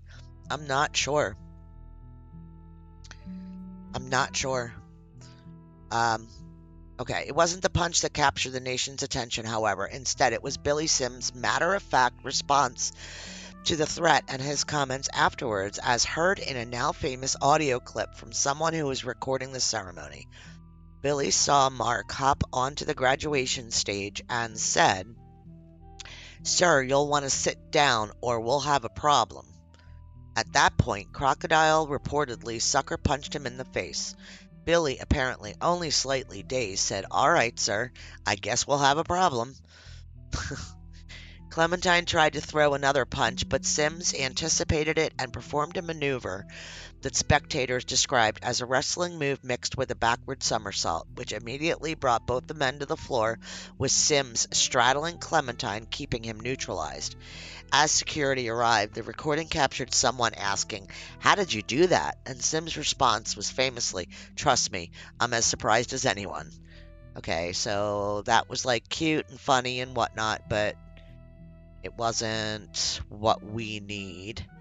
So, yeah. Let's search here for him. Did we get everything?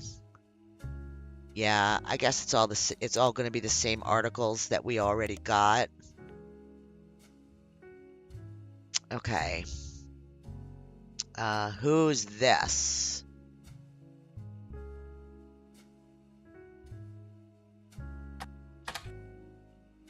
Fuego's Fiesta, a regional Mexican fast food chain, held a competition. I guess this is somehow related. In 1993, that offered free meals for anyone that to anyone that legally changed their name to Tostarito. The Tostarito was a burrito with a cylindrical tostada shell inside the flour tortilla. According to a few sources, Tostarito Jacobson used to be named Lucinda. We'll do this. Highlight. Yeah, that's works better. Okay, so I guess now we're looking up Lucinda Jacobson.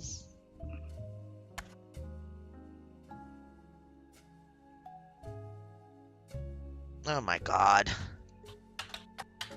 Sometimes it wants to work, sometimes it doesn't want to work. Did I spell it right? Yes.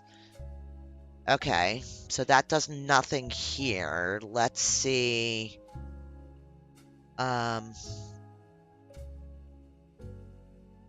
Periodicals. There.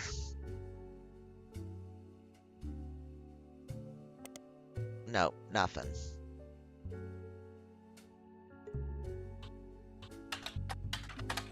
Dead end after. Oh, Edith. There's a crime blotter about Edith Jacobson that also mentions a Helen Roottree and a Lucinda Jacobson. Okay, wait. Helen was... No. Edith Jacobson. Okay, so family member, the wife of Miracle Jr. Oh, this is when they broke into the church. Yes. So why would Edith's sister...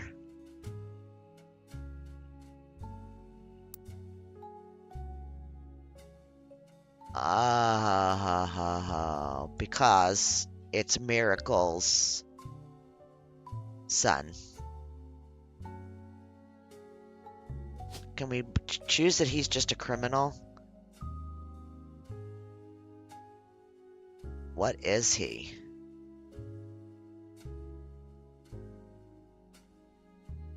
A troublemaker?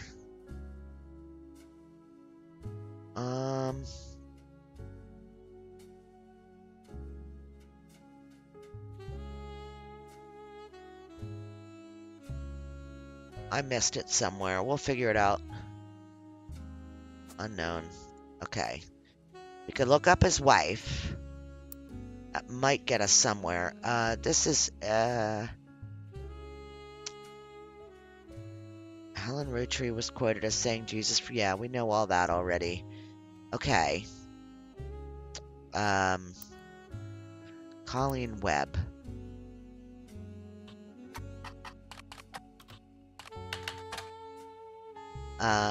She might be in Portland. Nope. Let's go here.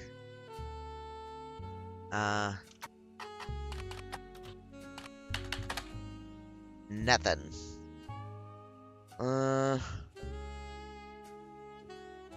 Used to be a pilot. Yeah. I mean, that might be what they're going to put him down as, his last job, but... So... We know one of these is Mary. That's all I know. Alright, so... I mean...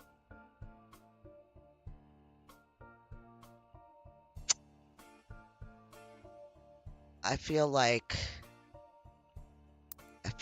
that... The fact that that is... a sister of this one... when this one's possibly father... is interesting.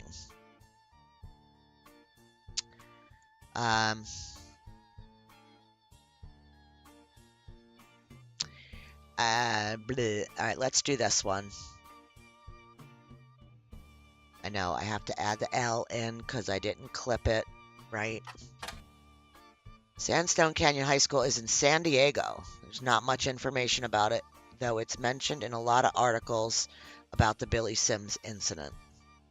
Okay.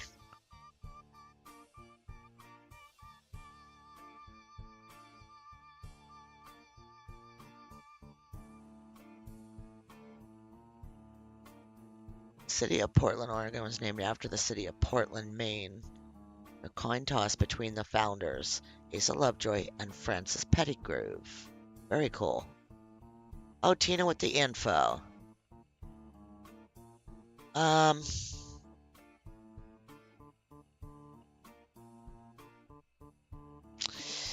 Okay, so this is, I believe, a dead end.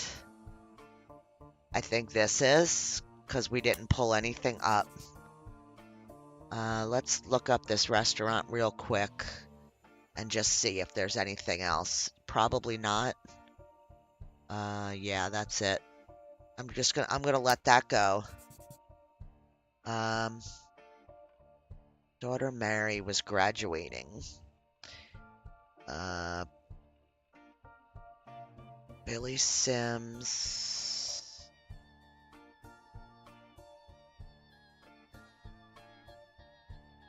His wife Carla. So why do we need to know about Sims? That's so we got nothing on Colleen Webb. We searched for her. But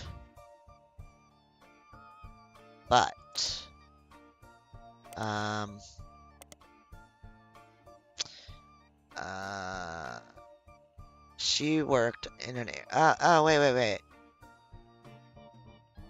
For who knew them best? According to the section with Colleen, she and he met when he worked for an airline and she worked in an airport newsstand.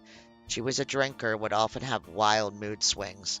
When he was charged with assault of a fellow pilot in '75 and lost his job, they divorced. At the time, she was pregnant with their second daughter. Okay. And she felt she needed to get out before things got worse. So, wait. That tells me that this... I don't have a picture of her, but this is Mary.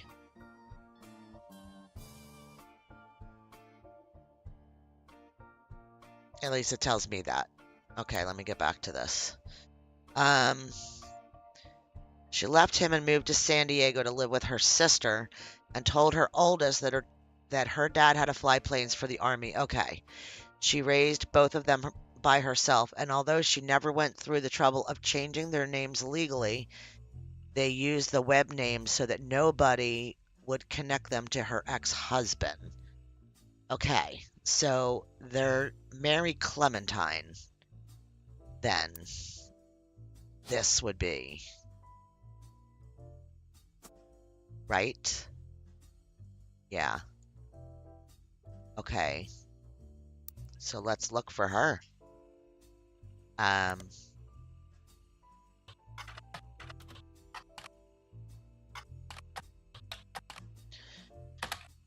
Nada.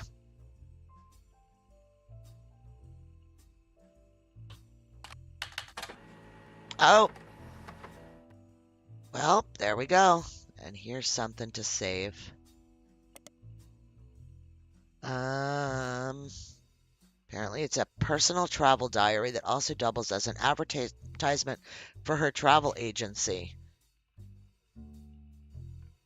There are descriptions of Mary's services, including booking flights and cruises. Most of them involve extremely niche audiences. Okay.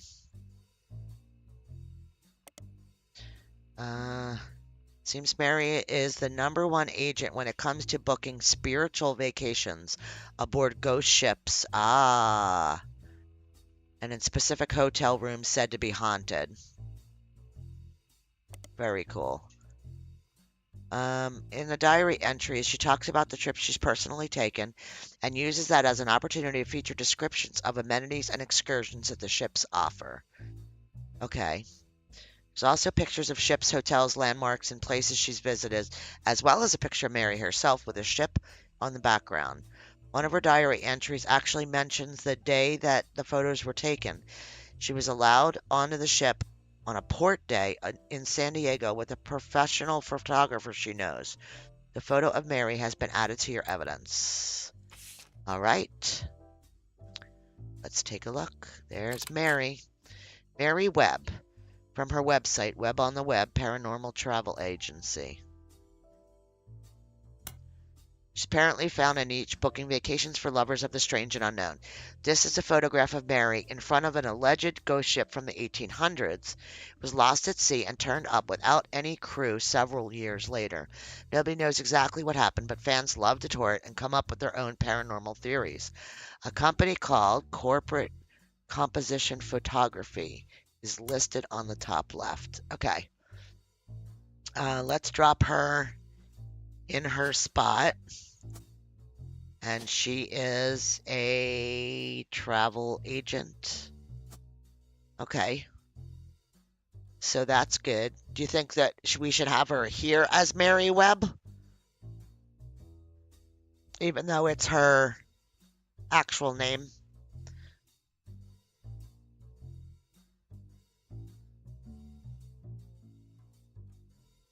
Let's try Webb and see if it makes a difference. Nope, it doesn't make a difference because it put it in and I didn't hear a click or anything. I think it's Clementine. Because I think we're finding things a little bit backwards. But that's okay. Hubby's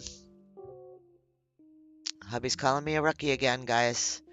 Hubby is calling me a rookie. Let's see. Got nothing for that. So let's search all. Let's clear that and let's drop this there. Nothing. Okay, how about these guys? Nothing. Those guys need to be searched on the web. Okay, Corporate Composition Photography is a photography studio that was listed on a few different sites for businesses in San Diego. Seems to have been possible to hire them to take professional quality photos for businesses of all sorts. Okay. We'll throw that in underneath there. The company's also mentioned in a photography site with some IRC chat logs. Wow. Tina said this game makes us all rookies, Hubby 80. He laughed. It seems the site is a personal page of a member of an IRC photography channel. They have archives of logs they've been saving since '93. Okay. One of them was from 1996 when Val, the former head photographer, I'm going to just do this whole section. Most of the questions and answers are pretty technical. They not only seem irrelevant, but go generally over your head. Yeah, well, yeah. One of the questions, however, mentions that Val was on the cover of Telephoto and asks about Iraq.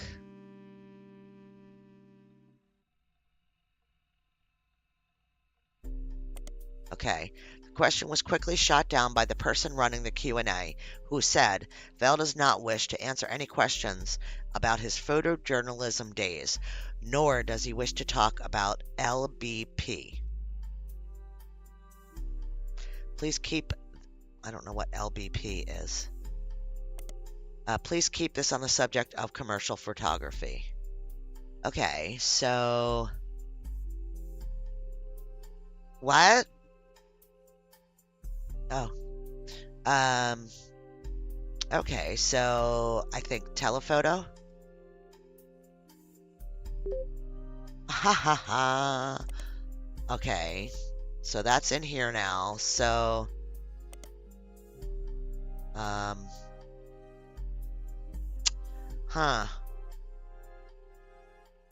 Val? Can I just search Val? Who is Val? How do we find out who the heck Val is?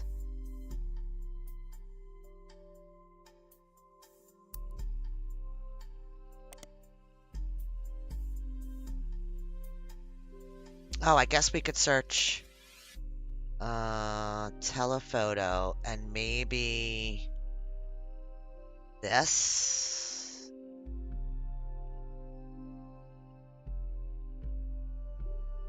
I can't drop it in there. Drives me nuts. Absolutely batty.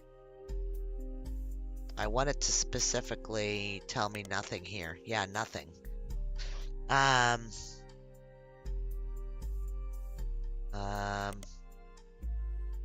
Did I get anything from any of this? Okay. Lebanese pound. Oh, money. Lead base paint. Low blood pressure. Long Beach Peninsula.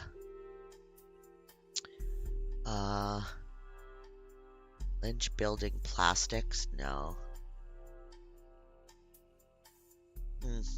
Oh. This. Maybe this. Because they do take pictures, right? I don't know.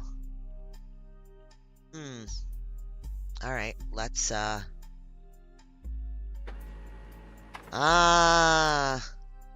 we're gonna do this one too real quick and see if it spits anything else out.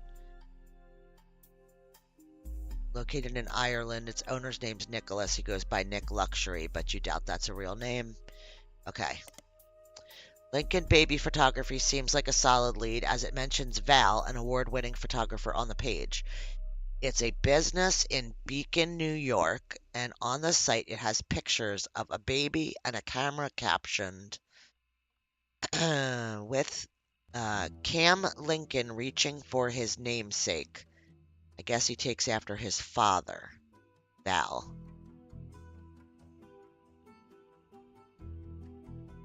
At the bottom, the website says copyright 1998-99. A picture has been added to your evidence. So, why?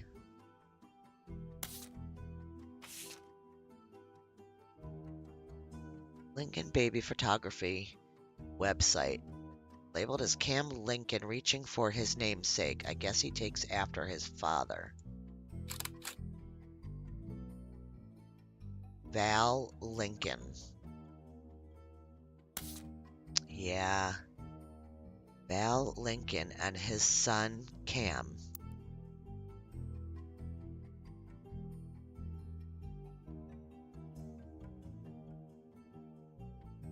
So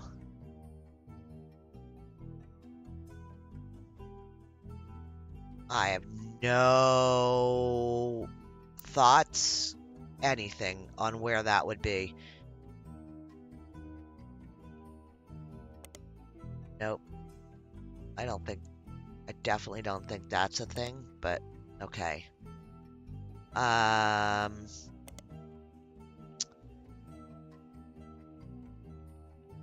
Business in Beacon, New York. So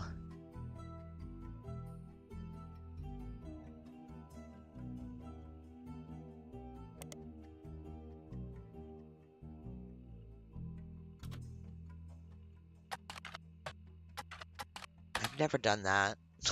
No, it doesn't work. You have to actually find the information. Val was in Iraq. Can we do something like...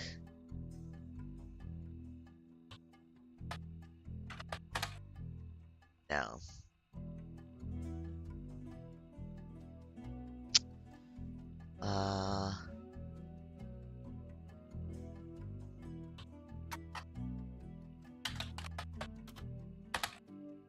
No. I don't know.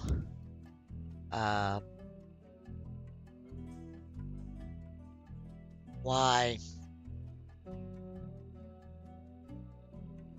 Oh, connection's back. Are you guys alright? It said no, nothing was coming through, and I don't know why. Yeah, it should be back. Yeah, I think you're right. I think we need to look up Val.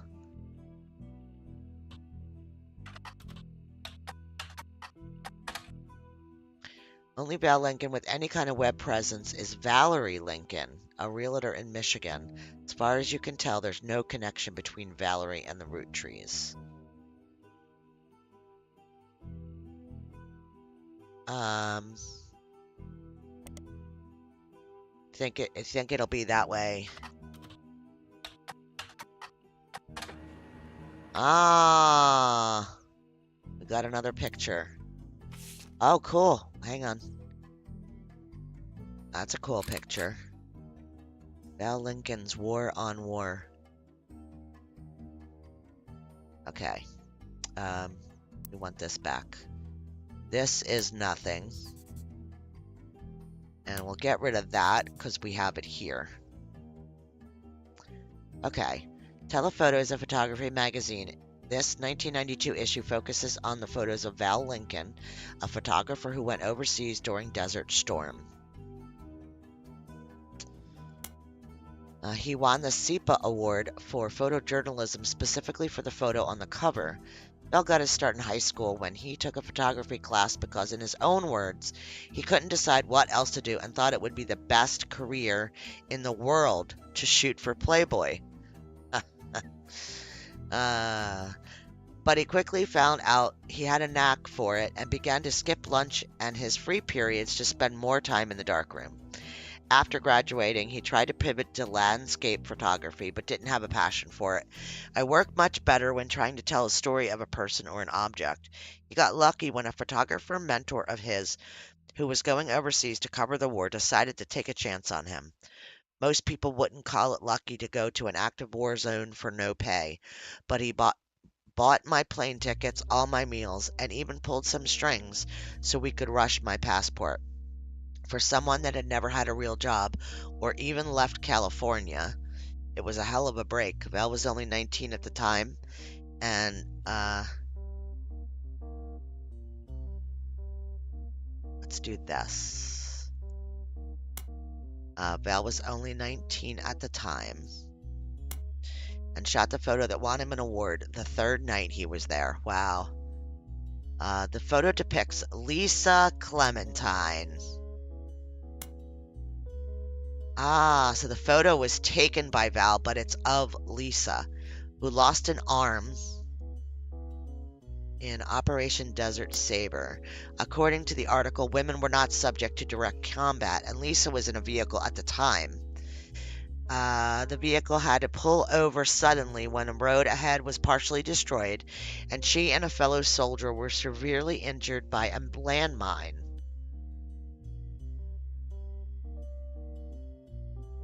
Oh, awesome. You're playing it also? Yep. Don't spoil. Hints are cool. Spoiling is poo-poo. Val says, I ran into Lisa just after her surgery and took this picture. Until she shipped out, I kept finding excuses to go back and take more pictures of her. I guess it was fate, because that's the photo that won me an award, got me into your magazine, and also led to my engagement. There it is. Just earlier this week, she agreed to become Mrs. Lincoln. Okay, so Lisa Clementine, here. Is that going to be, it's got to be here, right? No. Oh.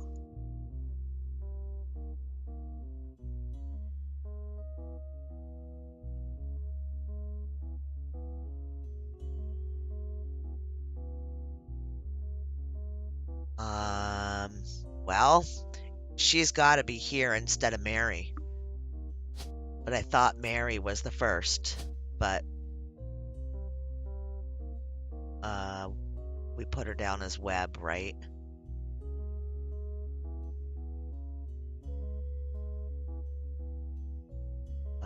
Mary.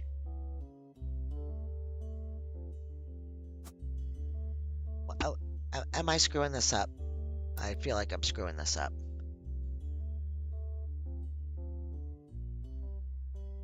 Mary. Yes, Mary Webb. Okay.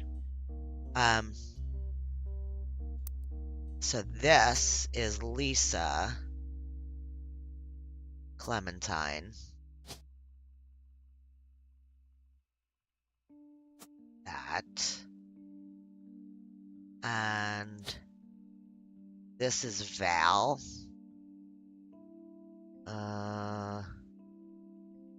Hall. And Lincoln. Right? Lincoln? Lincoln. And this is Cam. Lincoln. Okay. Lisa Clementine.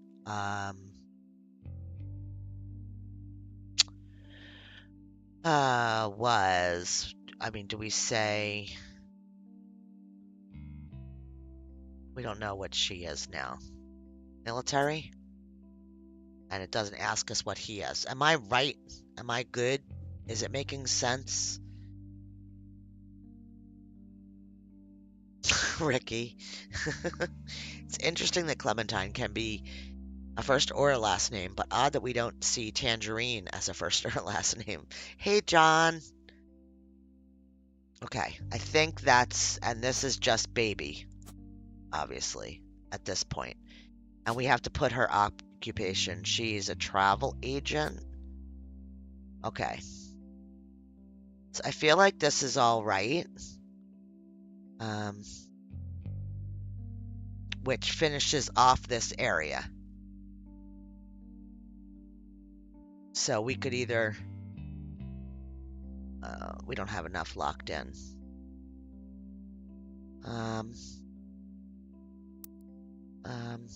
Is there anything else in here? Okay, no, but there's two. It says two, but they're not locked in, and that's where it gets me. We could work on this one. Christina Garland and Stephen Garland.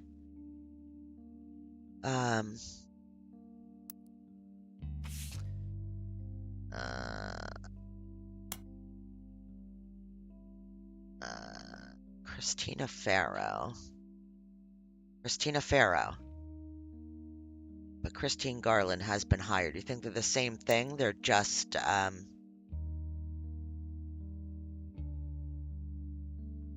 oh, here. She could be here.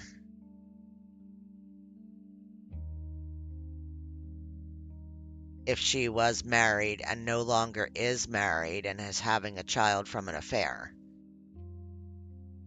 If she changed her name.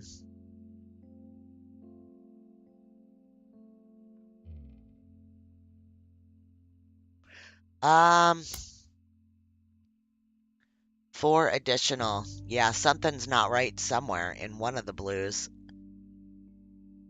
Mark Clementine was a pilot. His wife was Colleen Webb. No. Yes. Hang on. One of these articles. Nope.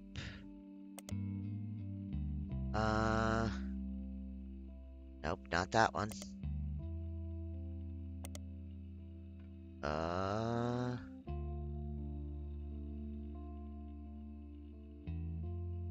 Come on.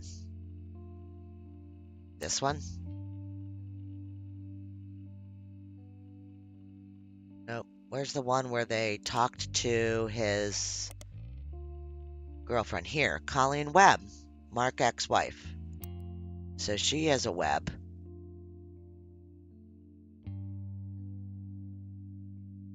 Interesting. Yeah, she is the baby that she was pregnant with, or something like that. All right, well, Stewart's wife is Regina Salazar, because that's her maiden name. Mary Beth Clementine, musician. We've got her in place. I don't know why they're not locking in. Maybe I need to get 12 before the person you hired returns. Maybe that's the catch-22 here in this part. I keep going back to doing Elias. It's pulling me. But we need to work on this. So, Only because she changed her name in this evidence. Christine Farrow was hired. Christine Farrow is no longer listed, but a Christine Garland has been hired. Let's follow Christine Garland and see here. Christine Garland is no longer working for Roottree. So Garland is maybe her married name. So this would be Farrow here. No, it doesn't change anything. But maybe we could search. Oh my lord. Christine.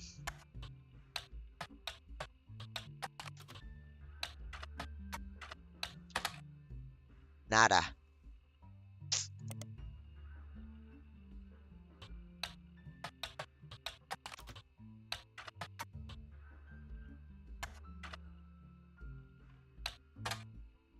Nothing there. Can we search all, please? Nothing. Alright, so that's a nothing burger.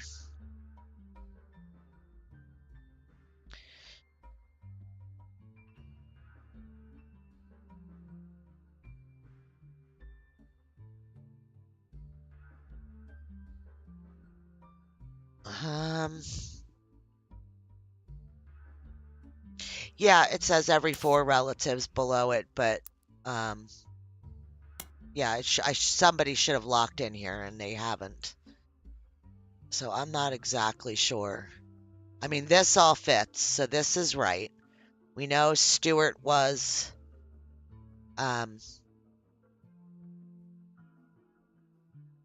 we know Stewart was a police officer. His wife was Regina. Mary Beth Clementine. We don't know who her spouse was. Maybe that'll help us a little bit there, because a Clementine, obviously, but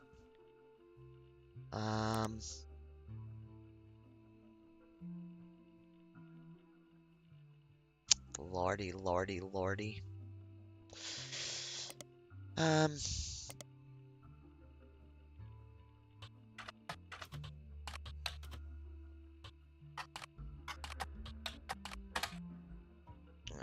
Got this. Oh, you know what? We can go way back up. Well, I think we got all this stuff done. We didn't lock it in, though, so I probably shouldn't get rid of it. Okay, hang on. Up here somewhere.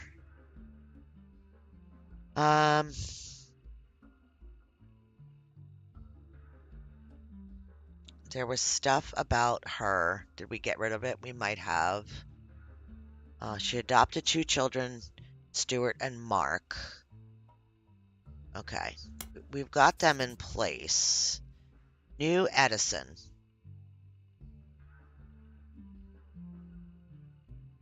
New Edison was a small record label based in Los Angeles that existed for a few years in the 40s. It raced to release cover records of songs that were gaining in popularity.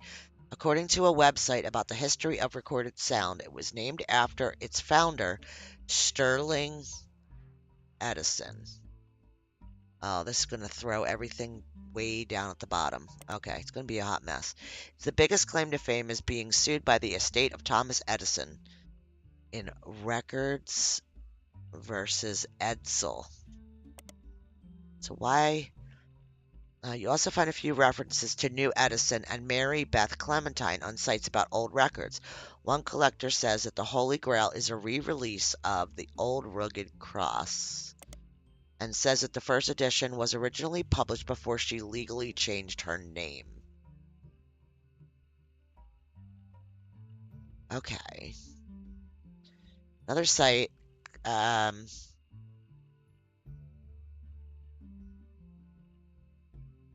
let's throw that, because I think that's interesting. Another site claims that the police had to be called to New Edison Records after its owner, Sterling Edison, we put him here, okay, got in a physical altercation in public leading to a divorce.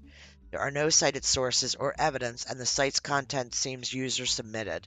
There's an email address at the bottom and the phrase, "Send me your stories about old Hollywood," and I'll add them to the page. Okay, so we got a couple things here to work on. Sterling Edison. That's the same exact... Okay. Let's do this. First record name...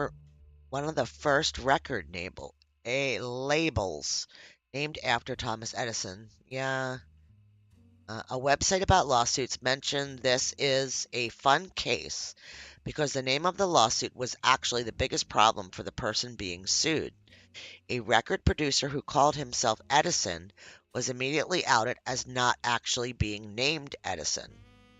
Edsel was a German last name, and at the time of founding the company, U.S. was at war with Germany. The company's founder immediately settled to try to get the case to go away, but the damage was done. Edsel. Is this Edsel? Was her name Edsel? No. Alright, let's keep going. We're going to look in the periodicals also, but you think Webb is a red herring? Yeah. The old rugged cross popular hymn that's been covered by many artists. Okay. So I think we go here. I think we do. So his name's damn. Do you think her husband's name is Sterling Edson?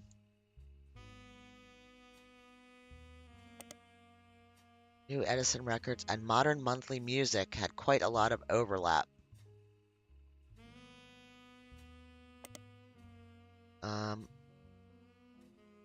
Yeah. There are countless advertisements. Yeah, they're all blending together. When you scan the results for anything other than advertisement, you do find a very brief blurb from when Edison was sued by New Edison was sued by Edison Records. By the time the magazine had covered it, it seemed like the lawsuit was settled out of court and New Edison was destined to shut down. The owner, who went by Sterling Edison, so yeah, his first name's Sterling Edsel, he said he'd likely create a new record company, but there's no evidence anywhere that he did, and that was the last mention of him in Eminem. Just try it again. Sterling, and what was it? Edsel.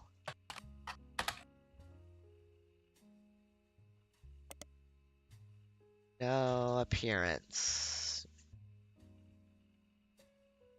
Okay.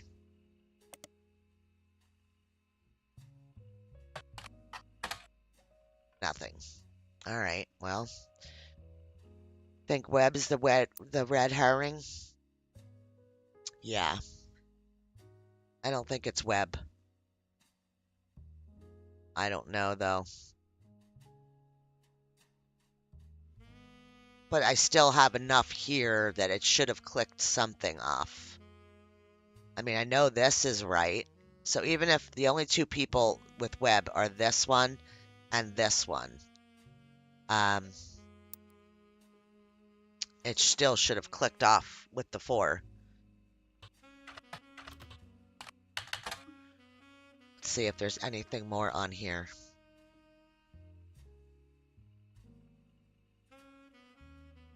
San Diego.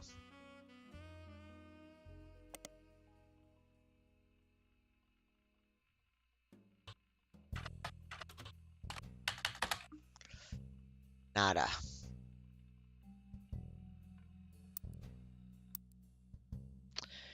Alright, so we looked at this. We don't need this. Before she legally changed her name. So we need to look up this.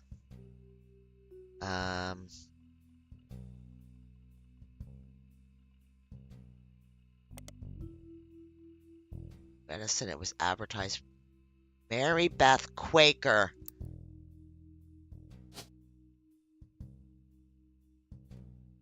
Hang on. Got it. Holy hell. Let's see. Sorry for the screaming. Nice. Regina. Nope. Webb's not a red herring. Nice. Okay. Wow. Wow. This is still not locked in, though. So, and this didn't lock in. Why not? Are they just... But she's married.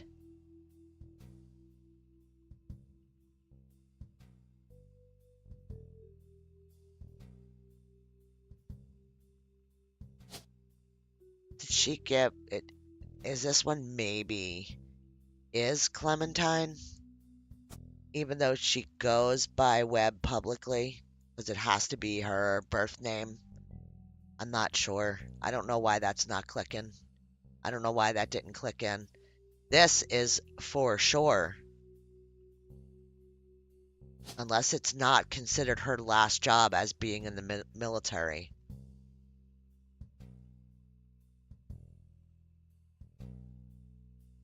Maybe she's just a housewife now. I mean, oh. No, that was from before. All right, well. This is weird to me that she's not locked in, too. But we had problems with her name, didn't we? Maybe we can take a look at this and see if we can find out what Joanna's last name was. Robertson, yeah. She got married and became a fellows.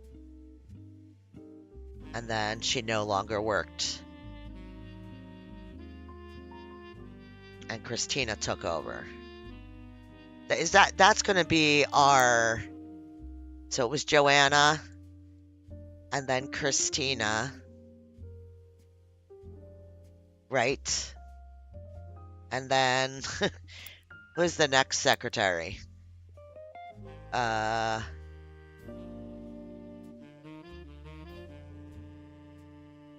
He liked his secretaries very much. And I guess, you know. Beatrice Watts and Corrine Schwartz. And then Juliet and Doris left. Oh my god.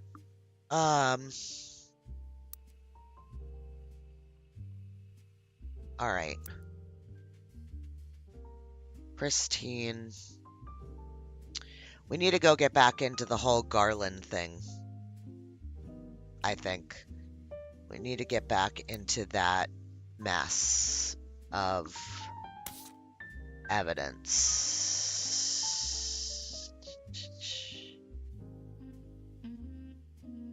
None of it's here, right? This? No, this is... I wish you could check things off like, okay, I'm done with this for now.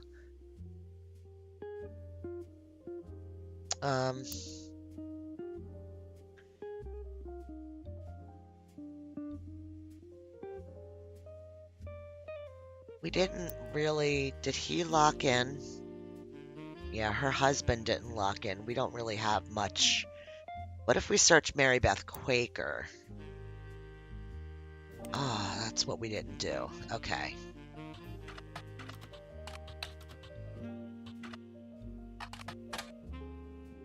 Nothing there.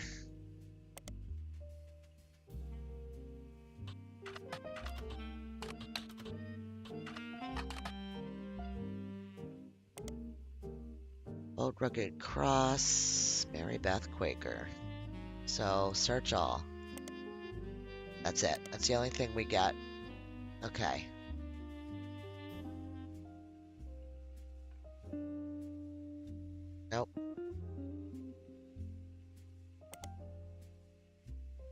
Butler County Times. Okay. Mary Beth Clementine came to Butler County a few times and played hymns at Miracles Congregation's church. She's mentioned 2 times that the first visit was significantly more substantial. Miracle Congregation. I'm searching it right away. Nope. Okay.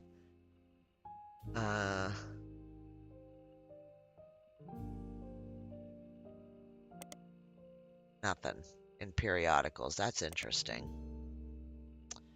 Okay. I think we've read this. His eye is on the sparrow.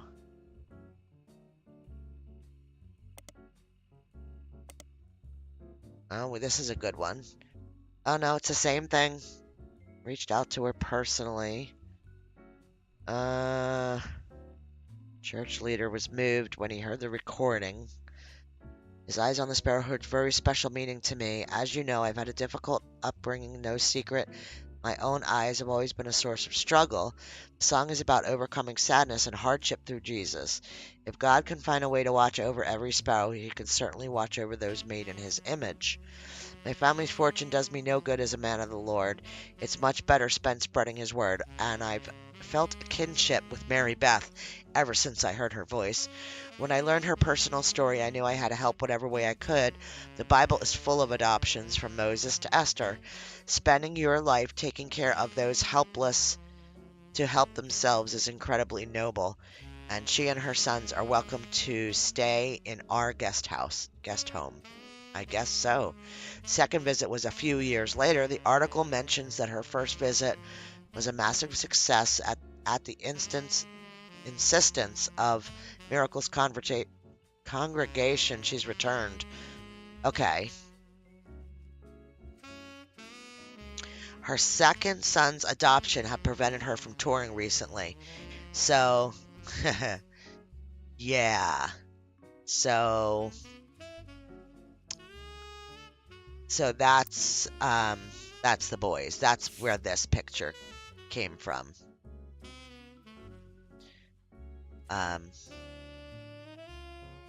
He's adopted. This one's not. I wish he had a rainbow tie on, because that would totally give us but he's locked in. They're locked in. That needs to be there. I don't know how to figure out who this is.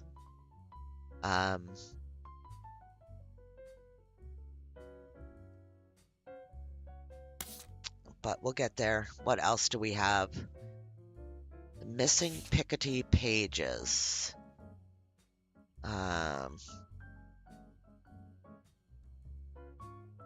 Yeah, we got into all that. 6 pieces. What was the name? Oh, I can get into it from here.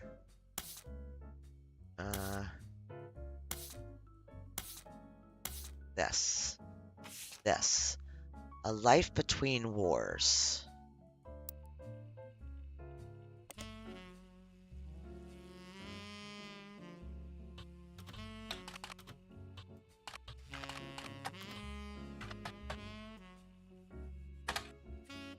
Hasn't been updated. Okay, that's fine.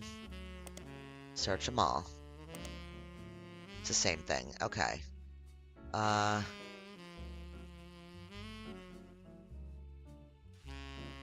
Okay.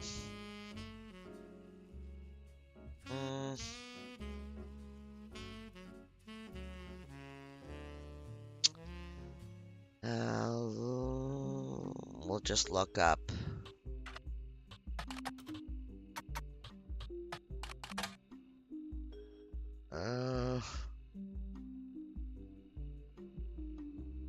Yeah, it's all old. There's nothing new. But what if we do it here?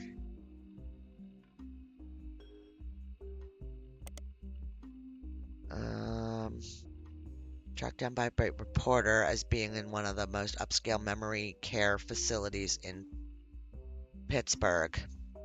She was relocated back to Pennsylvania when she began to start suffering from Alzheimer's. That's terrible. There's a minor backlash towards the reporter that tracked Lauren down because they were caught standing on a ladder and holding their camera over the privacy wall to take a photo of Lauren and her son Clark sitting on a bench outside near a small pond on the premises.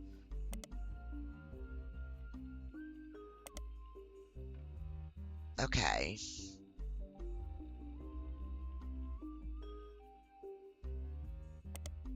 That's not what I was on.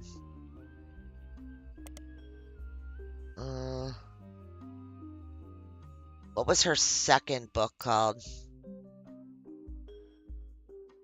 we could look at these, but we can't. Here. Revisiting the diary. Can we bring that one up?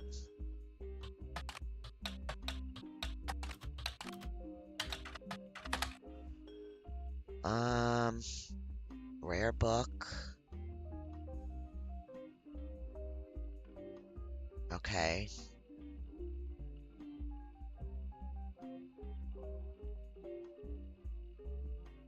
What's this? Not buddy. And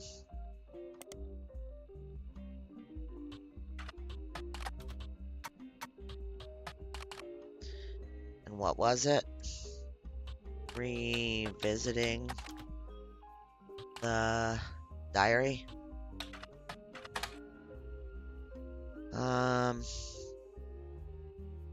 Contains no pictures. One major event happened between releases that changed Lauren's outlook on certain subject, the death of Elias.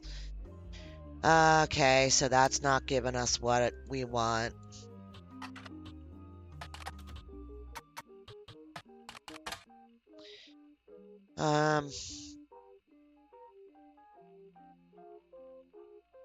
I would love this picture. Towards the reporter. In Pittsburgh.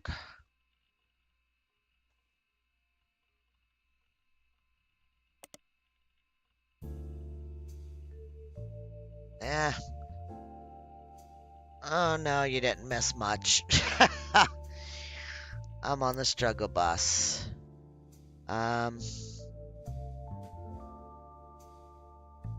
I don't know why these didn't lock in.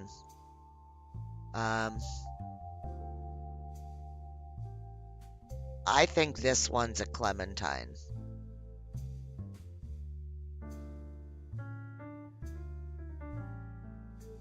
I mean, it really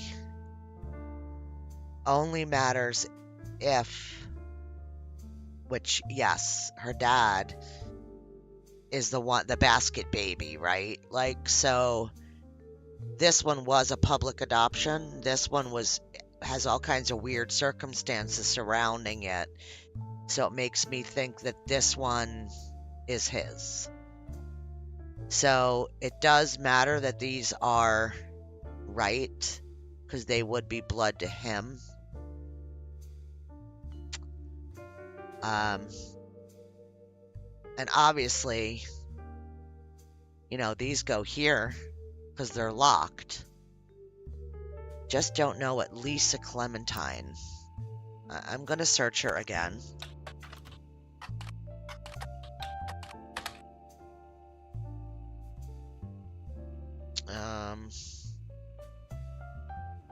Come on. Whatever.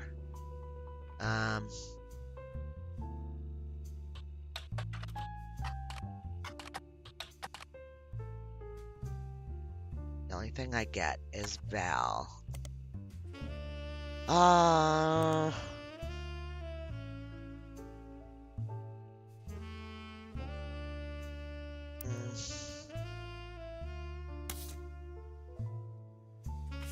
There's something more in here.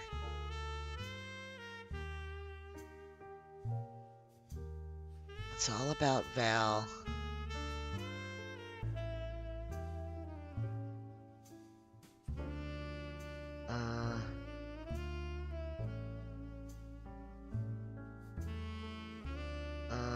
Does it say what she does?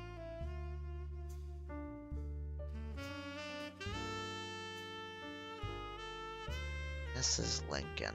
I don't know. Military gal might be listed as retired. It's very possible.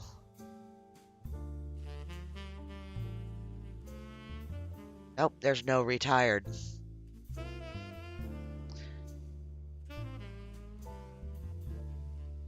I mean, her last job, I guess, if she's was injured that badly, then is there anything else she can be other than a travel agent?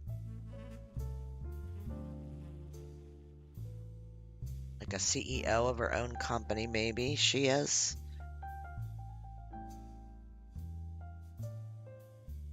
Maybe.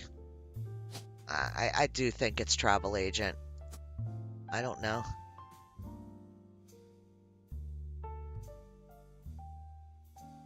Yeah, her last job. Yeah.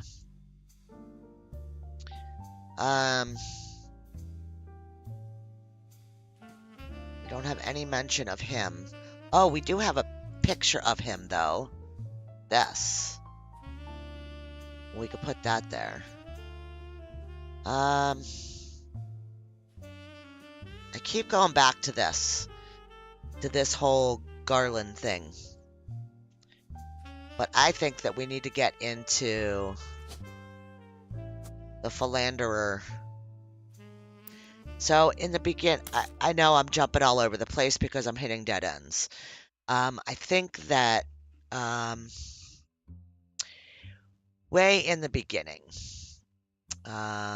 so these items, one of them, and I don't remember where it was, so bear with me. One of them was told us different places where it's this. Okay.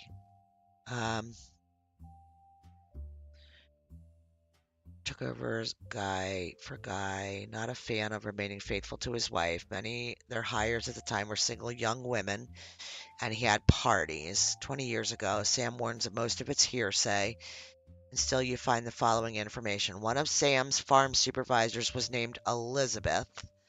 Elizabeth had a daughter who Sam never met, but who worked as one of Guy's secretaries. According to Elizabeth, a caterer from a local restaurant called Antonelli's met her daughter at one of Guy's parties, and they eloped quickly due to a pregnancy. This is the stuff. This is it. This directly relates to these guys. Oops, here. Elizabeth had a daughter Sam never met, but who worked as one of Guy's secretaries. According to Elizabeth, caterer from a local restaurant called Antonelli's met her daughter at one of Guy's parties. Elizabeth wasn't aware that the party was for swingers. Rumor had it that her daughter showed up with Guy and didn't seem comfortable switching partners. Guy's main positive contribution to the company involved expanding to markets previously untapped. So this right here, we know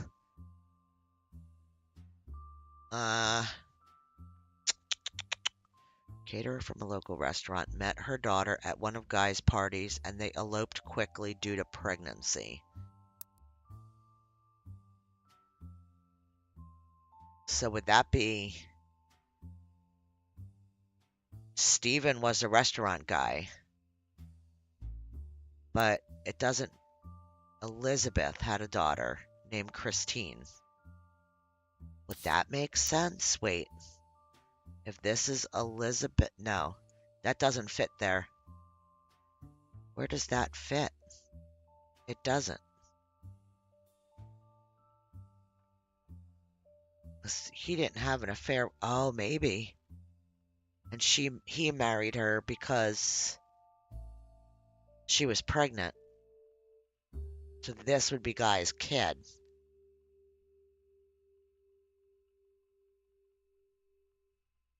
Am I working through it? Does it make any sense? Or do I sound like I'm completely lost my marbles? Because that's exactly how I feel. Now, where was that? Here? Yes.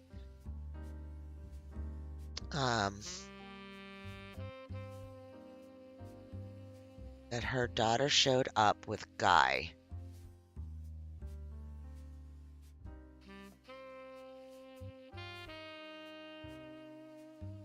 This is it. This is it. So she's right where we think she needs to be. Because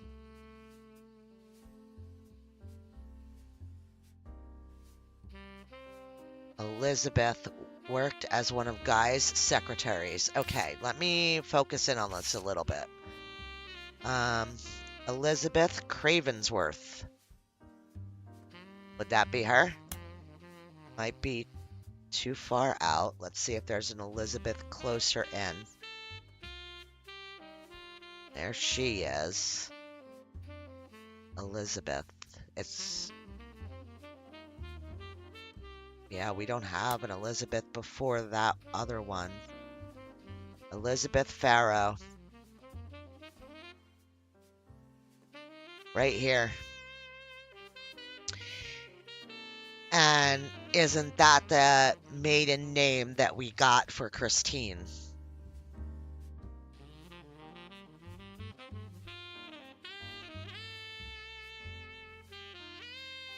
Yes. Okay. So,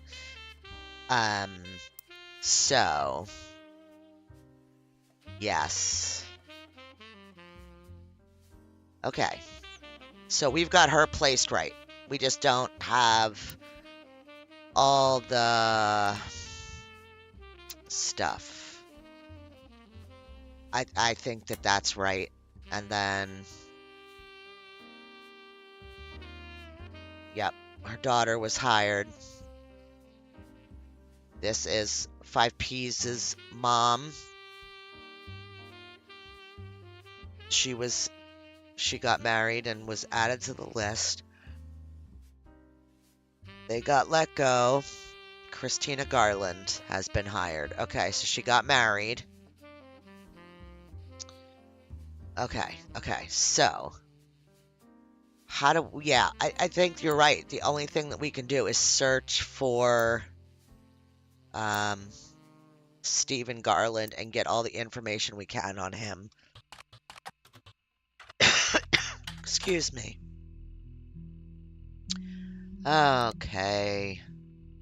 Give me a hard time about this stuff.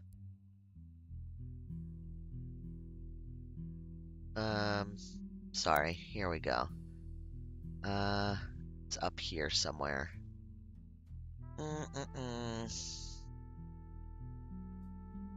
Because he's the only one that's locked in out of them all.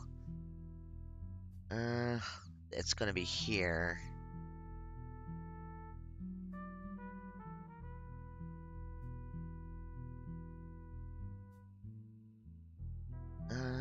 We're gonna go into this because I know this will bring us. Isn't she the owner of the restaurant? Yes. Michelle and her husband Mark have been mentioned a couple times. She owned Antonelli's, and Mark owned a local bookstore. Yeah, there it is. Sued by Steve Garland.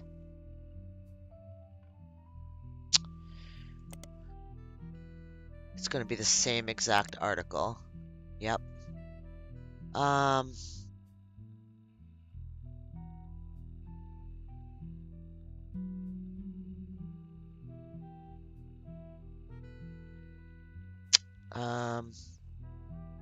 Copy.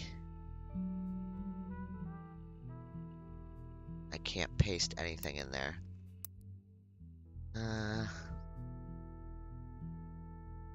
Yeah, I did. It didn't give me anything. This is locked in. This is good. What if we search this? I don't know. I'm just grasping at stupid stuff now. Alright, this we've got. This we've got.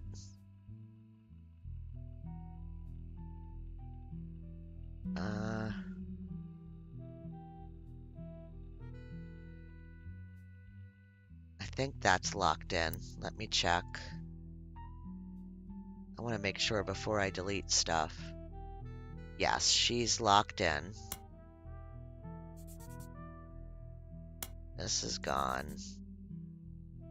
Here's the Garland stuff.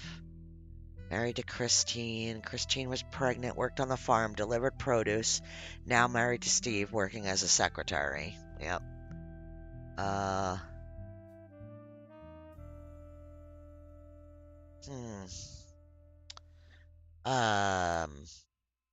What do we got? What do we got? What can we do here?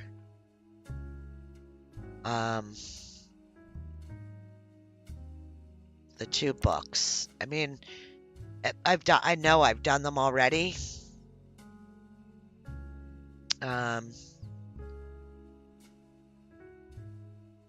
Bookmarks. What if I do it here? I don't think I did it here.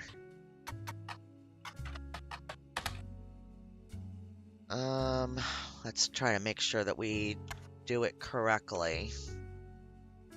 2. Kitchen times.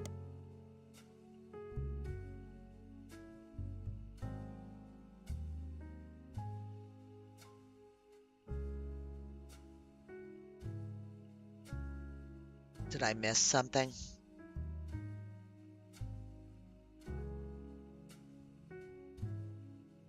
Is it here?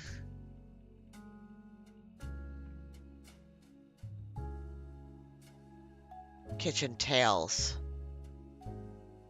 Promoting his book, Kitchen Tales. Yeah, I've done that one too.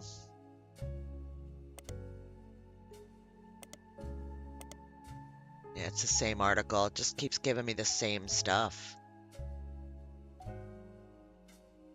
I'm just...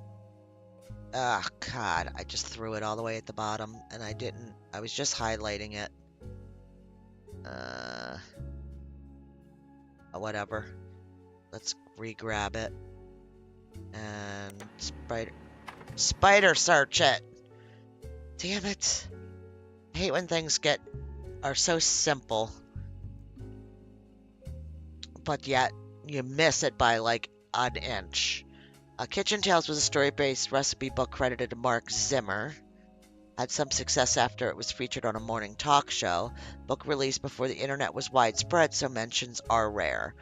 One book collector states the publishers were unprepared for the demand, and there was no second printing, so it's unusual to find a copy in the wild. You're fine, Tina. You know that. You're fine. You find an alternative medicine website which focuses on cooking with natural ingredients. It mentions that one of Kitchen Tales' recipes used salt water. The owner of the site has included a scan of that recipe, which was added to your evidence. She says if you switch out the salt water in the recipe for a mix of 2/3 spring water and 1/3 filtered seawater, it tastes great. What? Okay.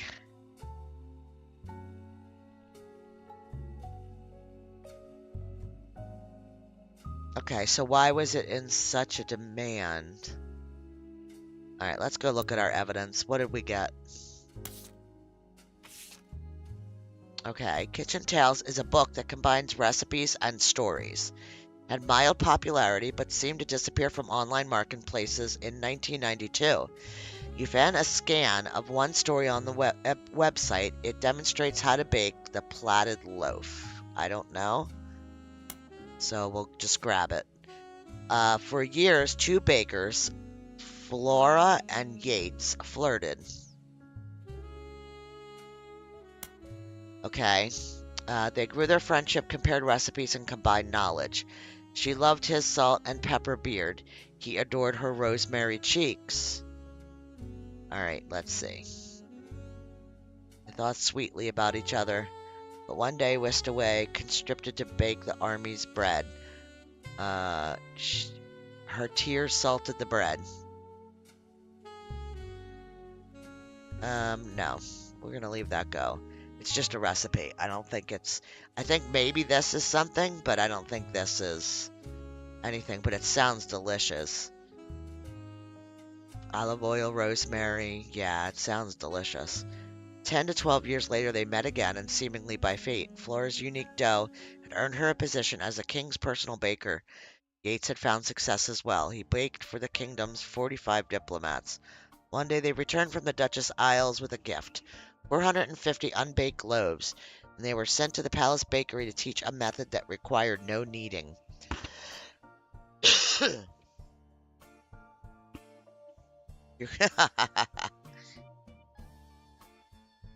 Butter beer flavored popcorn. Ooh, that sounds yummy. Spread it out, let it sit for 45 minutes on a floured baking, no kneading.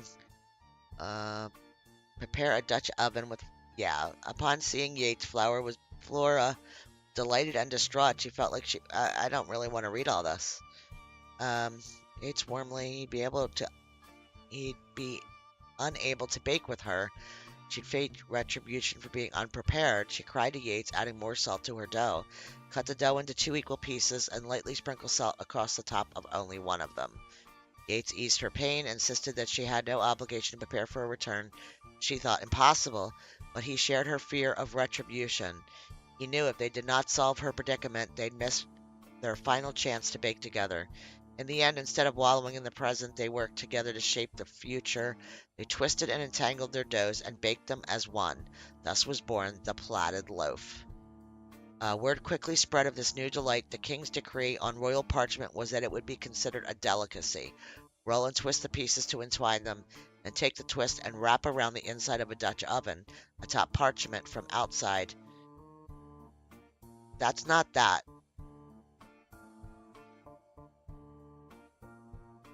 That's not that. Okay. Banqueted by the king, Flora and Yates spent their days baking together. They traveled 45 years.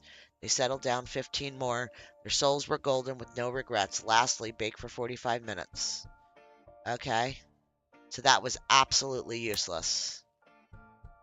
Except maybe...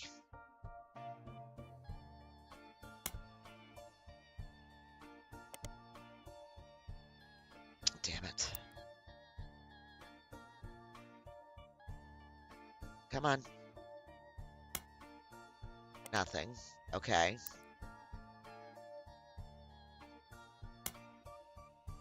Nothing there.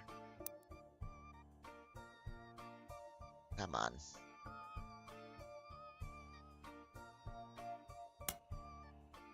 Get rid of the dot. Okay. So that was worthless.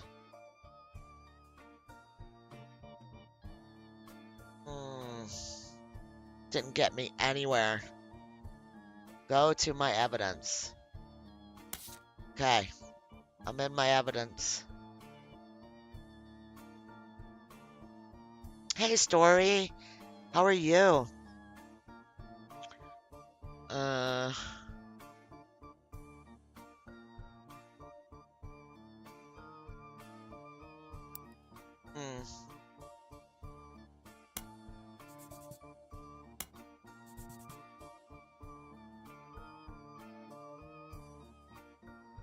This is nothing. This is nothing. We got that. I still have to figure out who this guy is.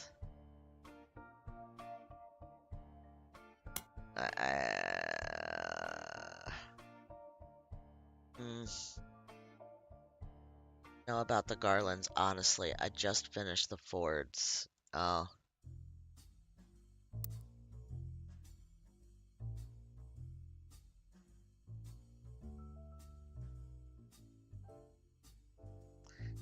Yeah, bleh, bleh. We are coming up on 3 hours. I mean, I'm happy I got some things locked in. I didn't get as far as I thought I was going to get today. I really thought I was going to do something more than what I've done. And apparently we have stuff up here that we've got to do too. Which is just crazy to me. Well, that's not too bad. just a couple pictures. But yeah, I think what I'm gonna do, 3 hours is about my limit. It's a very huge game. I am greatly enjoying it though. It's a lot like this. They definitely stepped up their game with this new part. Um, this is interesting to me, this pick a team missing pages, because this is all you get. This is it. There's no other information, but there's got to be a way, I think, to unlock these missing pages. And I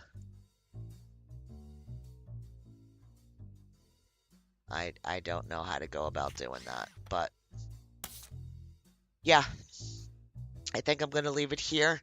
Thank you guys so much. Thank you again, Mr. Porkchop, for the raid. I appreciate you. Thank you for everybody that joined the channel recently, whether it was today or whether it was another day. I'm working on learning how to do credits at the end, and they're going to roll. So your name will be added to that, and then I'm going to start working on figuring out exactly what kind of member stream type thing I'm going to do. I'm thinking I'm going to do a game that might be outside of my norm for members. Like a fighting game type thing. Yeah, it'll be a disaster, but you know, it'll be funny. It'll give you some good laughs. But for now, we're going to leave it here. Thank you so much. Love to yous all. Hope you have a great rest of your day. And I will see you guys in the next one. Bye.